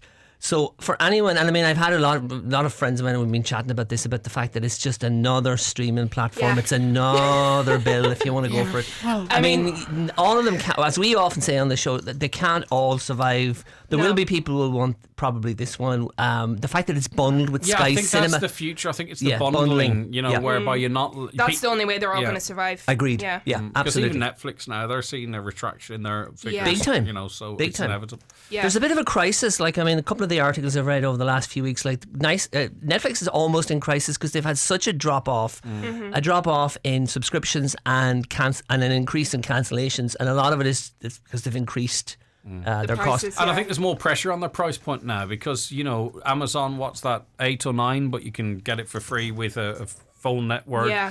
Apple TV, you can get that free with an iPhone, I think. Yeah. And with Apple Sky, has some I believe, or no, fantastic with, shows. With Air, I They think do, you get yeah. Apple as well. Then you get that one bundle. And then you have Netflix sitting out there on its own, you know, really quite expensive. And I think most people agree in terms of new content. You know, we're not seeing a lot of the programs we're talking about here or will be talking about, they're not on Netflix. And you go back 2 years ago, it would have been 2 lists of Netflix. Yeah, big time. Almost. Yeah, Netflix. exactly. Oh, completely. Yeah, absolutely. No, it's changed definitely. All the other have come online, and over the time, I mean, it's not going to last. It just can't last one way or another. But at the moment, we have them all, and for anyone that's interested, it starts next week. If anybody really, really wants to see the new Star Trek. All right, Michael, let's stay with you because Yellowstone is one of those stories that one of those shows that over the last 2 or 3 years. People were texting in Yellowstone. Constantly. I had never heard of it. Fanula had never watched it. And it went on your radar. And I think it might actually be the only thing that actually went on your radar you ended up watching. So Yellowstone It's not that bad. yeah, and I have a very sneaking suspicion there's a person sitting in this room with a list that might very well be the same, that things go on the list never to be watched. It happens, doesn't it? I mean, there's just too many things. Like, it's It's really a list of things that you'll never live long enough to see. Listen, You just come here. We all say there's only so many hours in a day. but you Greg. don't want to upset. You don't want to upset your family or friends, and they say, you know, I'm watching this. It's Yes, and you say yes. it's on the list. Yes. and Yeah. really, what you want to say is, there's no list. There is no list. That program you've just mentioned is not going on the list. I will never watch it. And if the truth be told, when I hang up this phone, I won't even remember what you've just said. Can But I get what we you do is we say to- it's on the list. I'm going to record that off the broadcast, Greg, and I'm going to put it on my phone, and then I'm just going to play it anytime somebody. There is no list. list. In my defense, I do actually have a list on my phone, but it's as long as my arm, and if I ever get through it, it'll be a miracle. Honestly, yeah. And will a program, say for instance, like the Midwich Cuckoo, does that go to the bottom of the list, or is there a There's no real ranking order. There I'm not isn't? gonna lie. No, I Yeah. just. So there's whack stuff it in. really in the mid-table there, just never going to happen. I mean, I'll make a note. drowning in a list that is. I'll make a note. It's like I'll make a note of newer shows that have recently come out that I will try and Ooh, watch a bit. list within a list. If you will, yes. If you will. Amazing. Okay. But just because, you know, Don't listen to Greg. He's just beating. Because I'll tell you why. You know. Because Emma is us all. We Yes, all, except Emma has a list within a list. No, but I do is- have a list. I can't deny Yeah. that. Okay. Is that in your iPhone? It is, yeah. Ooh, It's So on my mine is notes app. online. I use that TV calendar app, and it's brilliant for ad. You just click ad under Can I a ask you show. a question about iPhone it's users? really good. Go on. And this is not really. Why do you just put all your passwords in your phone? iPhone I'm guilty of users put their passwords in the notes of a phone. But then why you do can do that? lock that note though. Who does? Oh, I only find that you could do And where that do you keep recently the password for the lock? That's in your iPad. though. No, that's like I don't my. think This is getting really but I trippy. don't It's think like- I don't think Android users do this. I don't think we make a list of our usernames and passwords and put them in a place where everyone knows where they are in your phone. iPhone users do. So we've already had an attack on oven users and clocks. Now you're moving What's on next? to attacking iPhone. I mean, are you trying to be controversial this morning? Is this you want to take it off Listen, the we air? have a lot of catching up to do with other programs. Yes, you know, well, and now you have time. You You have know, time. we have to. Controversy creates cash, so you know, I'm trying to mix it up a Of little course, bit yeah. here now. These are the sound bites. These are the sound bites. They're happening. Right, okay. So Yellowstone. This one, season 4 is starting a rerun, I presume, on RTE2 on Sunday night of season 4, 11:30, because I think they show it on RTE1 on Sunday nights, I think. So this is obviously the summer rerun. I finished season 1 last night. I really love this show. Really? Okay. Love this show. I'm so glad that I finally listened This to all is a those Kevin messages. Costner one, isn't Kevin it? Costner is basically an updated Dallas, is the best way I can describe it. It's about a family. They're trying to protect their ranch. There's all sorts of interests vested against them, and he's basically playing JR, but he's JD instead, slightly different. And he does very bad. They really reached, didn't they? They really reached. He does some very bad things. Like, I mean, it's not just blackmail. It's like murder happens on this show quite a lot. They kill people every week, but it's so well written, and he's so good, and they're all so good that it's like shows like Justified or something like that, where you Is get it in that space? I was literally Yes. going to ask Yeah. you whether it was more like that or more like a soap opera. if you Oh, know it's what I very mean. soapy, but Okay. it's also like Justified, where one of the two main characters on Justified was the bad guy. Yeah. But we loved him and we invested in him. And Dexter was a bad guy, and The Sopranos had a bad I guy. started this Is Our City or something. I might dump that and start. Oh, that's the Yellowstone. Wire one. Yeah, I've heard of that. It's supposed to be very good. No, it's not pulling you in. No, It's not pulling you in. It's We'll one of find those out. ones where people say it's got a great soundtrack or something. You know, they're not really enjoying it, but everyone else is. They feel they have Baywatch to. has a great soundtrack. The original. not the DVDs. Okay, So go on. I give it a huge thumbs up. Always 8 out of 10, some 9 out of 10. It's a bit soap opera-ish, and it's a bit melodramatic sometimes. But I always go back for the next episode. I'm going to roll right into season 2. Costner's brilliant. The cast is brilliant. I can totally get why people love it. Okay, Yellowstone fans, get out your phones. Is he in for a treat? Does it maintain its momentum in seasons 2 and 3, or possibly 4? We're not sure if it's new or rerun. But let Yellowstone fans tell us, is he in for a treat? So your full marks. I'm definitely love it. going to Love it. start that soon. I think maybe, when the night starts shortening a little bit, it's a bit Yes, easier. yeah. Do your viewing habits change summer to winter, Emma, much? Yeah, I would say so, definitely. And I think you can notice it across terrestrial TV, like with BBC One and things. I think their summer programs, you can definitely notice them pull back, and then when it gets to like holding off, September, yeah. October. Hi Greg, totally agree with Emma. I love Gogglebox. It's my Great. Friday night thing too. But like the ordinary one more so than the celebrity one, which you did too. You said that Yeah, also. no, I but like both, but I would I Yeah. have more of an attachment to the regular you may one. as well send that text in. A caller says, I like... No, I don't have that. Caller says, I like the Irish Gogglebox, and the Cavan brothers are very good as well. I find it better than the UK one now. Oh, okay. Have you watched the Irish one? I've seen bits of it. And yeah. it didn't drag you in. Is it because No. it felt like a remake of your favourite show? Or Kind of, yeah. I think with those sorts of things, whenever they start to branch off then into different countries, I Yeah. just have a loyalty to the original. kind of a wee bit like First Dates and stuff. It just Yeah, doesn't. yeah. It's just not The same sort of thing, yeah. Okay. Radio. Okay, we're going to take a quick break. Don't forget, coming up a little later on, we're going to tell you what the weather's going to be like for the Northwest for this weekend, and see what the forecasters are predicting for the next few days as well as we head into the new week. We're back with more from Emma and Michael after these messages. The 9 till noon show with Letterkenny Credit Union, now offering mortgages from €40,000 to €600,000 with no hidden fees or transaction charges. Letterkenny Credit Union, 9102127. The Friar's Rest, traditional fish and chip cafe and takeaway, serving breakfast, lunch and dinner every day at Glencar Shopping Centre. And now with a brand new sit-down opened in the Swillian Bar on the Gortley Road, just up from the Donegal International Rally Service area. Serving lunch, dinner and takeaway 7 days. Good luck to all taking part in this weekend's Donegal International Rally. Welcome back to Checkout Line, where the new Lidl beef campaign is causing a bit of a stir. You were saying there, Cheese. Well, Brad, Beef says he's got all these blasting here and awards. But we've all won awards, like. There's no need to go on about it. Yeah. Strawberry. He says he's quite fresh, like, but I'm a Lidl strawberry. Like, come on. Turnip, what did you have to say? Come down with an award over there, and I come down and then up again with a ball, and they're done again in the morning. Yeah, you're joking me. He did what? Everyone loves Lidl beef. Well, almost everyone. Lidl. More for you. At Hickey, Clark and Langan Insurance Brokers, they compare quotes from all the leading insurers, so you get a great price.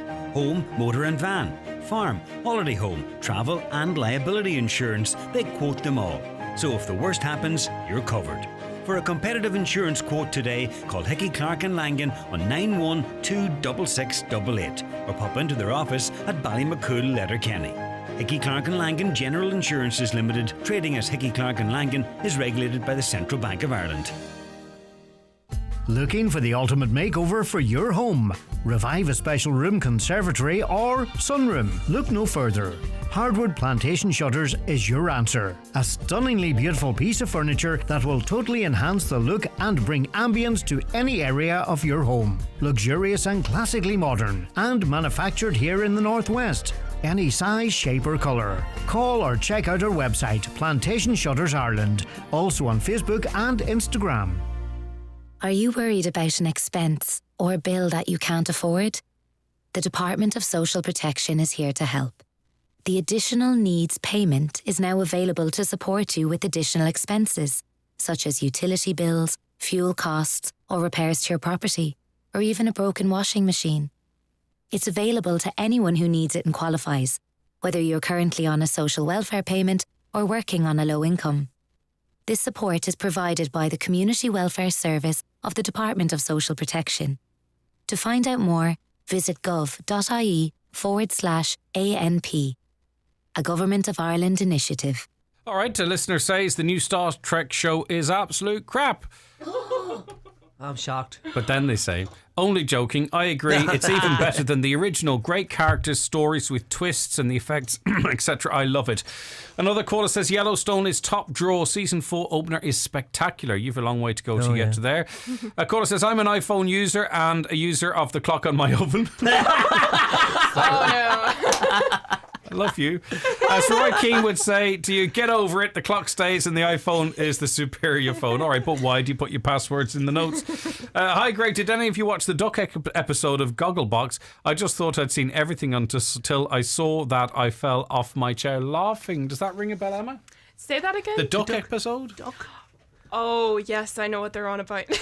Yeah. Okay, should we leave it at that? I feel like it's too early in the day to talk about that sort of thing, Oh but my yes, I gosh. know what you're on about. Greg, Celeb Googlebox Ireland brought it to a new level when they had the cast of Daddy's Home 2 on. Will Ferrell and Mark Wahlberg and Mel Gibson and John Lithgow Well, that must have been the American version. to view the Irish shows, including Monda in Fair City, etc. Although that may have happened after going on a pub crawl in Dublin. Maybe they needed that lol. We're big fans of John, aren't we? John Lithgow? Yeah, Yeah, we Lithgow. are. He's good in everything. Yeah, he's very good. Isn't he? Yeah. Like, he's just one of those. One of those. He's just one of those, isn't Yeah, he? he really is. Right. What do you want to talk about next on your list, Emma? Ooh, there's There's a so few much. things. So much. There's a few things. I would say possibly Sherwood, which has started on BBC One. It was started on Monday and Tuesday. And there's two episodes so far out of 6. And it's written by James Graham, who you might know. He wrote a show a couple of years ago. It started actually just at the beginning of the COVID pandemic, called Quiz, which was about the coughing scandal in Who Wants to Be a Millionaire. That is something I want to watch. I It's actually was very thinking about good. that during the week because I've gotten to this situation now, right, where I'm watching, because I can't figure out to watch, I'm watching Who Wants to Be a Millionaire on great TV every single night. Every single night. Do you And know depending on what? my mood, I'll start it on +1 because there's another episode. Yeah. Or if I think, right, I'll only watch one. And I'm starting to get the answers right now. Because You've but seen the it worst already. is I recognise the contestants and I still go out at around 800 or 500 quid. But that's... and so I was doing that during the week again because it's too late to start a film. Yeah. And I'm watching classic Who Wants to Be a Millionaire. Anyway, so this show quiz is not what we're talking about, but you've reminded me. I actually have a relation to that because whenever I watched quiz, it reminded me how good Who Wants to Be a Millionaire is. So then for about, I would say 6 months, if there was nothing on TV or if I was just, going to bed maybe 10 minutes later, I would pop on like one of those channels and then I started to, like you, I started to recognize the contestants and I was like, okay, this is where I need to stop if I'm recognizing the answers and stuff. But yeah. And then you watch it like, and the episodes are 20 years old and sometimes like it's an older person and you go, oh. It's like... And once Chris Tarrant has this thing where he mimics people, right? Yes, yeah. And once you've noticed that every time he does phone a friend and they go, oh, hello, Chris. And he goes, oh, hello, Chris. You can't unwatch it every single time. Yeah. So I used to watch that back in the day and I don't often watch, but that was a good show back in the day with Chris Tarrant. It was. Yeah. Yeah, and Yeah. I would recommend watching the drama on it. It was very, very good. So anyway, Sherwood is based on true events. It's based on 2 killings that took place in 2004 in Nottingham. And it's basically about, so the first episode focuses on the first killing, and it was a man who was shot in the street with a crossbow, and then the neighbours find him dead the next morning. And it's all about the divides. So obviously in the 1980s there was a miners' strike, and it's all about the divisions between the police and miners who wanted to strike and miners who wanted to keep on working. And it's just about those like political divides and community divides, and it kind of brings everything back up to the surface again, even though it was 20, 30 odd years ago. And it's one of those shows where, because there's so many, recognisable British actors, you will see everyone in the show and you go, oh, I know them from such and such. And you'll spend about 10 minutes going, where do I know them from? So I feel like in some ways that's... Or in Fanula's case, 3 days. Yeah. Oh, mean. And she's not here to defend herself. I'll defend I'm sure her. the 28 degrees will ease her pain. Go on, Emma. I feel like at times that can be distracting, but I feel like with this show it's worthwhile because the cast is so brilliant. The writing's really good. It's set in Nottingham, so they have all their, kind of slang and lingo that they use down in that part of the UK. And yeah, it's quite unusual in the sense that the killer is revealed, or at least one of the killers. There's 2 killers, and the first one is revealed at the end of the first episode. So it's not really a who done it, because it's more of a why done it, and the kind of knowledge about the history and like the psyche of everyone. And it's interesting because in that Woodwitch Cuckoo, the Midwich, I struggled to find it because of the name. The first scene in that is a scene from episode 6, which is evidence. So it's not unusual, as it sort of shows something, and then it's the journey how you got to that. How you got there, yeah. Yeah. It's a bit of faith in your writing. You have to have a bit of faith in your writing. Oh yeah, but I feel like James Graham is a brilliant writer and he definitely pulls this off. And actually I was listening to a podcast this morning about this show and they described it, and that made me laugh, as Mayor of Easttown meets Emmerdale, and I feel like that's the perfect summary of this show. It's the only way to describe it now. Yeah, Once I someone feel like hits the that's jackpot perfect. with the phrase, Okay. So it's nothing to do with Robin Hood then. No, it's just I presumed it was. I mean, I've only seen the first episode, so I don't know why they chose that method of murder. I don't know why that was their weapon of choice. Yeah, okay. Right, so it's still airing. It's weekly. And yes, Mondays and Tuesdays. It's not a binge. You have to watch. You have to wait each week. Right, Sherwood. And what are you giving it out of 10? I would give it a strong 8 so far. Right, okay, yeah. That's impressive, isn't it? Yeah. A caller says, I have an iPhone and I updated my oven, but it has no clock, so I miss my clock too. Oh, Plus, gosh. Irish Gogglebox is far better. But you see, listen, once in a week or so, you'll forget you ever had a clock on your oven, I'm sure. And fair play to having the iPhone. Anyway, I hope you enjoyed charging it. Any word on... Any word on when the Fraser reboot is coming to Paramount?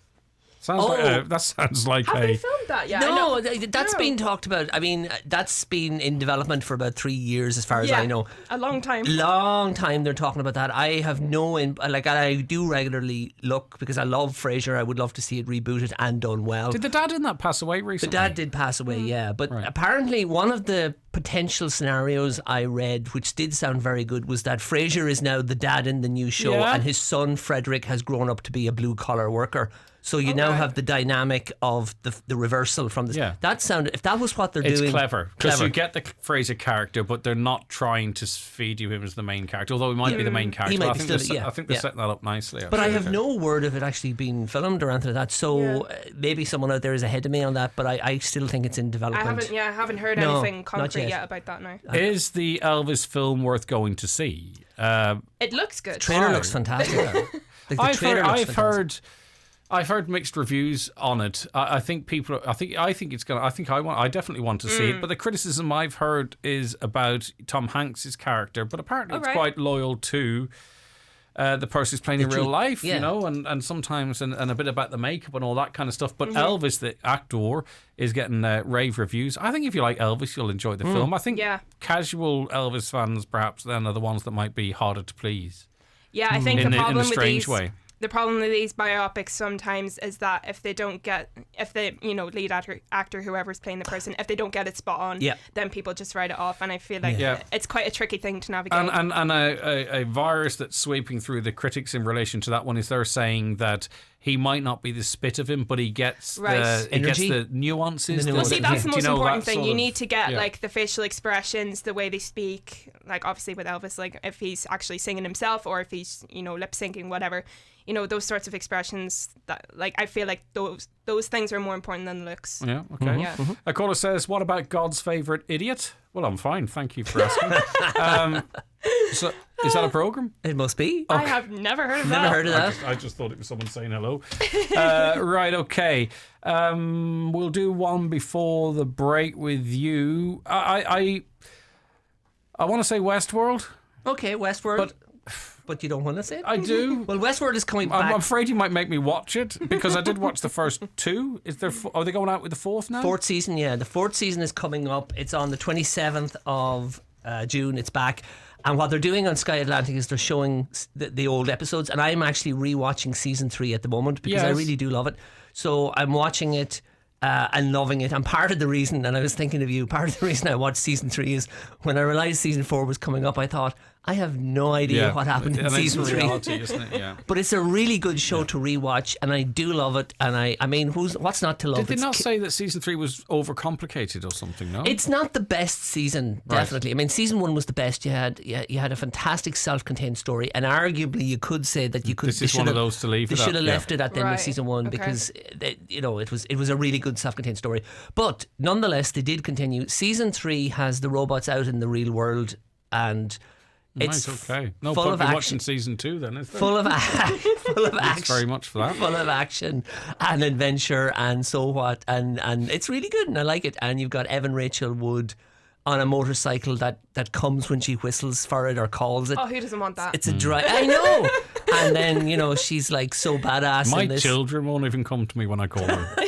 But imagine you had a motorbike that would do it, Greg. Or a whistle. She doesn't whistle. I don't know why I said whistle. She doesn't whistle. Okay. Someone's going to text in. She doesn't whistle, but she summons the bike and it comes. 08660 25,000. Let us know what you think of what we're talking about, or raise your own your own whatevers. Elvis is not out in the cinema yet. No one's seen that. I think it's being released very soon. I cannot remember. Is Jurassic Park out yet? Yeah, it came out. Right, tell us what did you watch Jurassic Park? 08660 25,000, please. Let us know what you thought. It's against another one.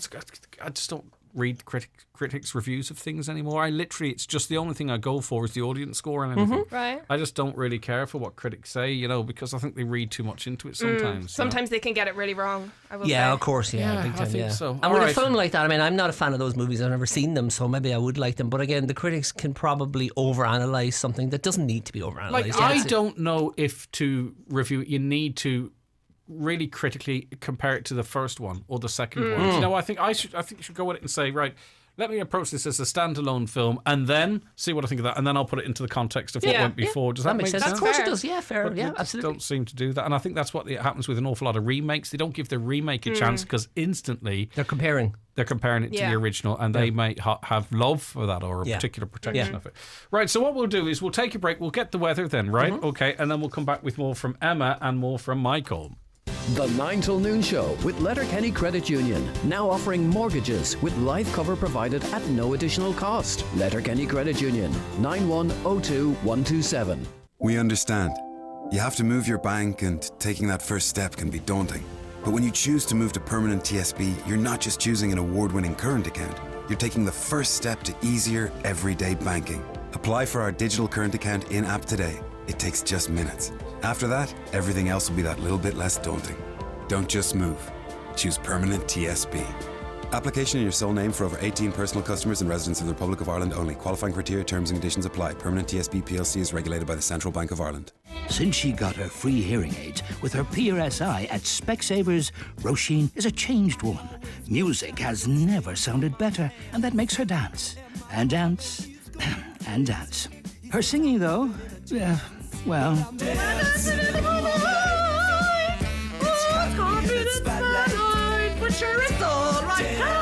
Free hearing aids with PRSI at Specsavers. Music to your ears. Find out more online. Terms and conditions apply.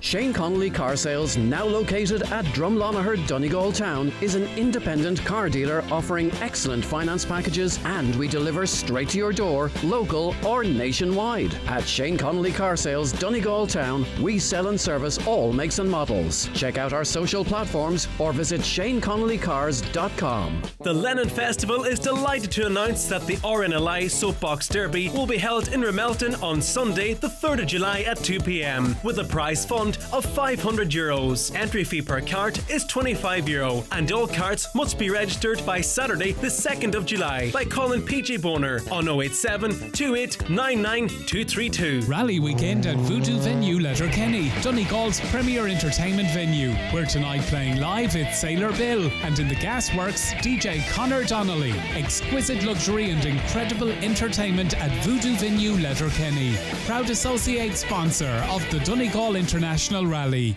It's all happening at the Farmers' Home in Strabane this weekend. Come along and enjoy live music in the beer garden with Fran O'Brien's. There's a free barbecue from 8 till 9. Don't miss it this Saturday the 18th. Celebrate the Summer Jam in Strabane at the Farmers' Home. There's something for every kind of dad at Lidl this week. Whether it's our incredible electric hedge trimmer for only $69.99 or our fabulous cordless beard and hair trimmer at only $16.99, it'll be bang on for somebody. So whether he's really into gardening or just really into himself, we've got Father's Day covered. Lidl, more for you.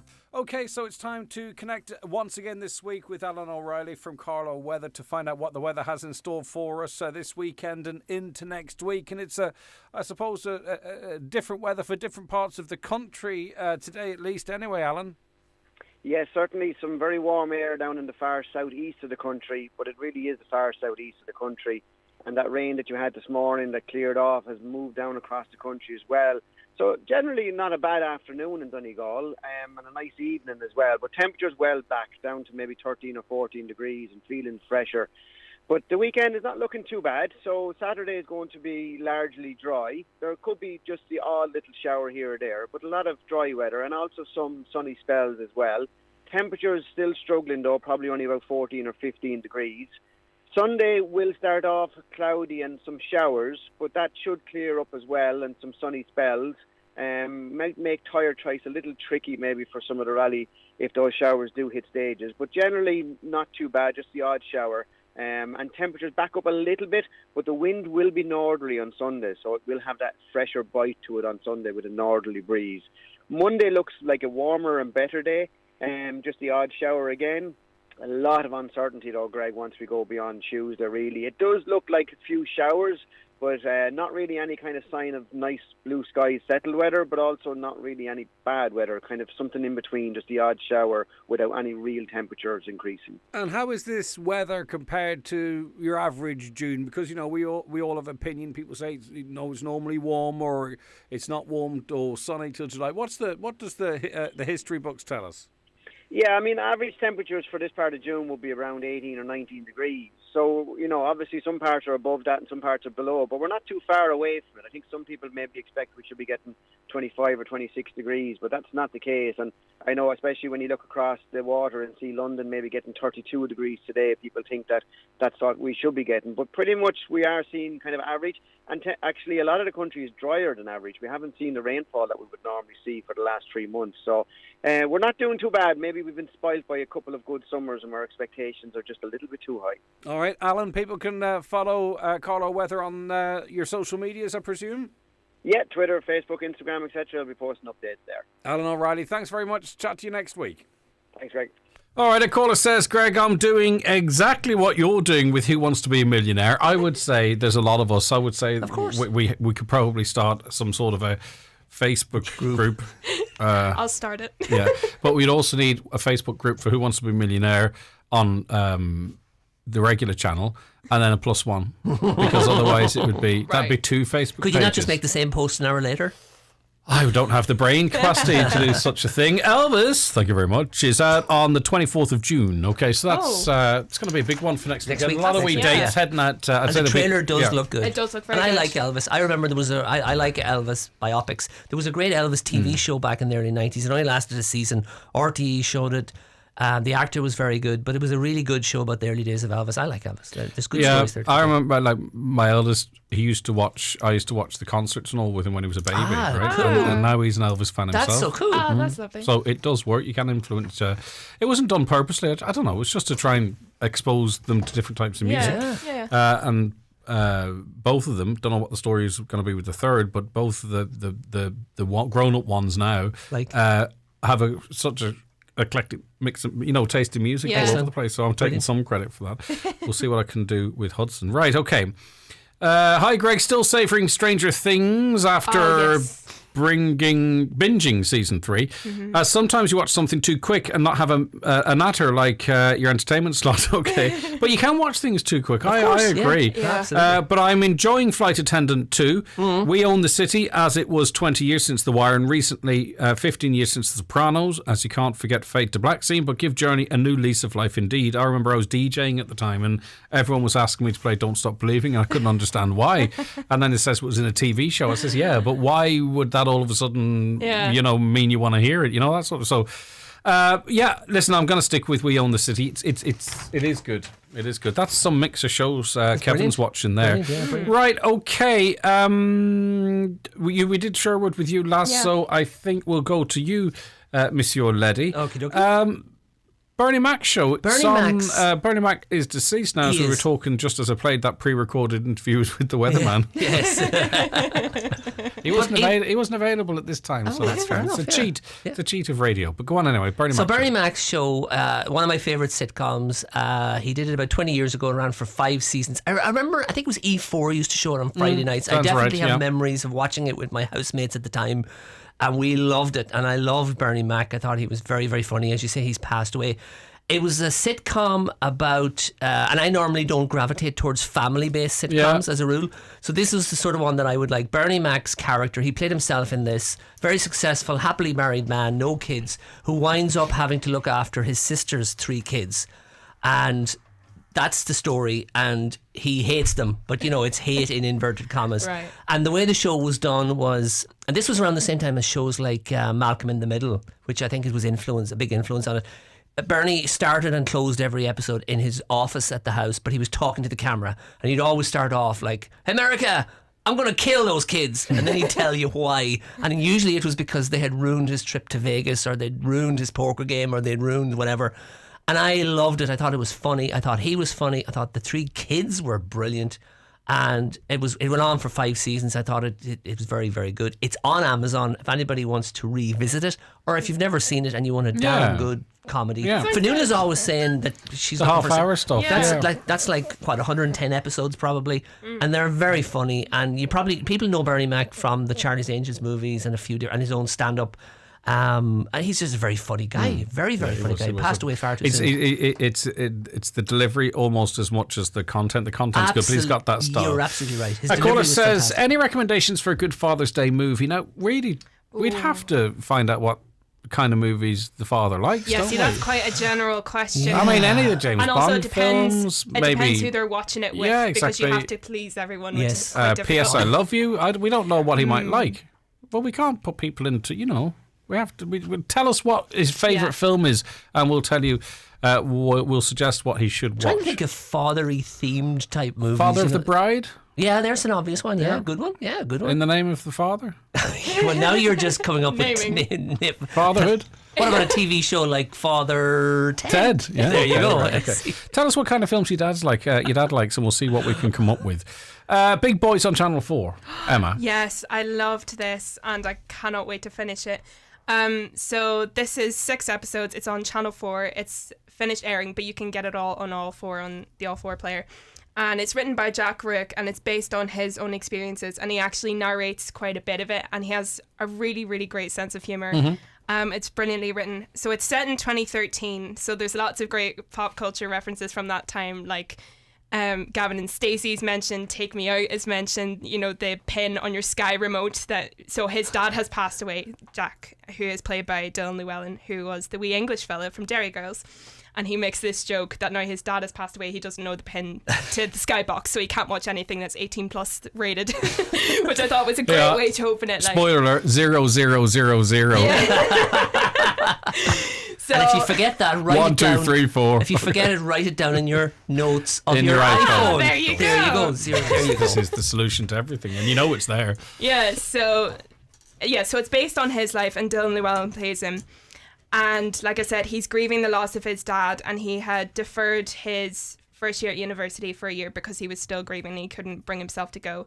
So it's about him eventually going to university, and he meets this 25-year-old guy called Danny, and they end up bunking in together at university. There's no room at halls, so they're placed in this random shed and they're away from everyone else. They can't get access to the parties and halls, and they're raging. So they end up forming a really close-knit bond because they're kind of isolated from everyone else. And is the bereavement just part of the setup, or is that part of the show, if that makes sense? No, I would say it's quite... I mean, it's not focused so much that it kind of takes away from the comedy. I feel like it balances both very well, but it is mentioned like it's a So I'm part... thinking Afterlife here, if you know what I mean. Am I in the right space? I haven't watched either. Yeah, but in terms so, of the description, I mean, there is so he has a really close relationship with his mum, and so it kind of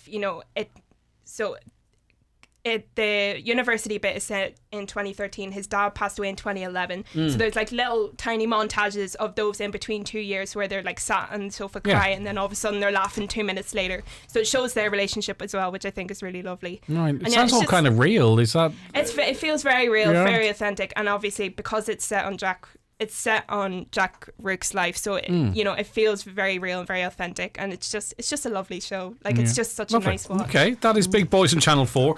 The excellent All 4. Is it not? It's All 4 the app, is it? Yeah, you can get it. It's very usable, and you Yeah. can use it in this country, and you don't have to. Just when you mentioned Afterlife, I just want to say, when I talked about Afterlife a few weeks ago, I was watching season 2, and I didn't like it that much. I was very lukewarm. I'm now in the middle of season 3, and I have to say, I love season 3. There's a big change in the show in terms of how he tells the stories and the focus he moves to the other characters. He really focuses on the other characters in season 3.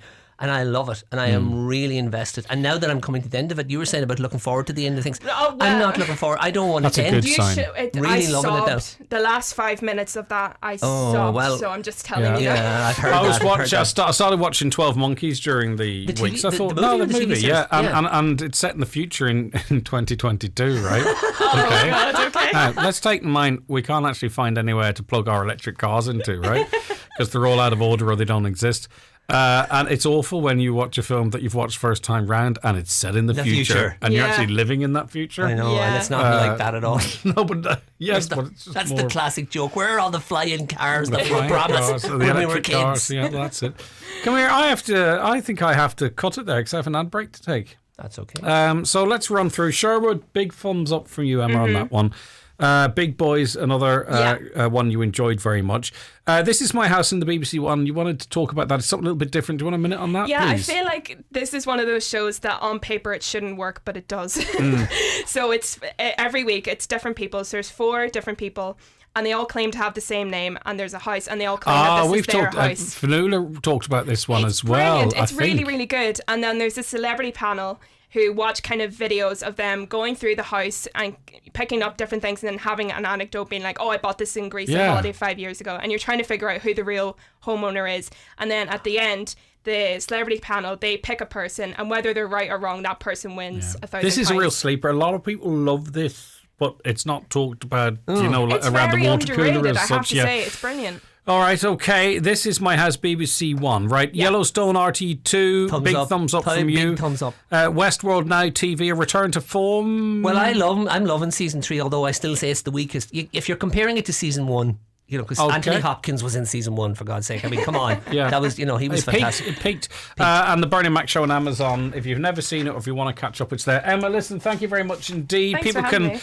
It's clear you love TV. Emma Talks TV is your website and handles. Writer and blogger Michael Leddy. Yours is what? Riker Donegal. Okay, find me on Twitter, and then A Briefing with Michael is the name of my. It's named after a Star Trek. Yes, it sounds like you're sitting in a fire on a nice old chair with a book going, this is my briefing. Is it like that? Is it like that? Back after the break. The 9 till noon show with Letterkenny Credit Union. Now offering mortgages from 40,000 to 600,000 euro with no hidden fees or transaction charges. Letterkenny Credit Union, 9102127. Northwest Regional College has launched its exciting range of part-time courses starting this September, and enrolments are now open. Whether it's a new skill or a new career direction, there's something on offer for everyone. For course details at our Derry, Londonderry, Limavady or Strabane campuses, visit nwrc.ac.uk/part-time. And remember, enrolments are now open. Refresh your future with a part-time course at Northwest Regional College. Happy Father's Day. This Father's Day, choose Dolce & Gabbana, Gucci, Cool Water, Diesel, 1 Million, Jean-Paul Gaultier. Choose McGee's Chemist, Main Street, Letterkenny. Great gifts for great dads. Click mcgees.ie. Find the perfect gift for Dad with trending summer style at Dunnes Stores. Treat him to a classic shirt for just €10, or spoil him with new knitwear from just €20. Pick out a polo and shorts combo he'll love, or a sophisticated shirt in 100% linen from our exclusive designer, Paul Costello. Whether he needs a wardrobe update or something new for his next night out, you'll find a gift for Dad at Dunnes Stores. Dunnes Stores, always better value. Terms and conditions apply. Look, you've heard by now that there's something major happening in the banking industry, which will mean thousands of businesses up and down the country will have to move banks. This means that as well as change in banks, suppliers and customers will need to be notified. It's certainly not something you want to leave until the last minute. So, for a step-by-step guide on moving your business banking, search Bank of Ireland Big Move. Begin. Bank of Ireland is regulated by the Central Bank of Ireland. The Euromillions Mega Draw is back, and it's really big. It's actually massive. Tonight, the Euromillions jackpot will be a guaranteed €130 million. It's just too big to miss. Play responsibly, in-store, in-app or at lottery.ie. The National Lottery. It could be you. Thinking of changing your floors? Why not see what Florid Letterkenny has to offer? Florid have a large selection of solid, semi-solid and laminate click vinyl wood flooring, together with a fantastic choice of parquet, herringbone flooring, all at incredible value. Don't delay. Call Florid today on 087 161 7008. And unfortunately, that's where we have to leave it for today and for this week. Thank you so much, by the way, from all the team in the programme for listening, for getting involved, texting and all that kind of stuff. And for those of you who join us on social media, thank you very much.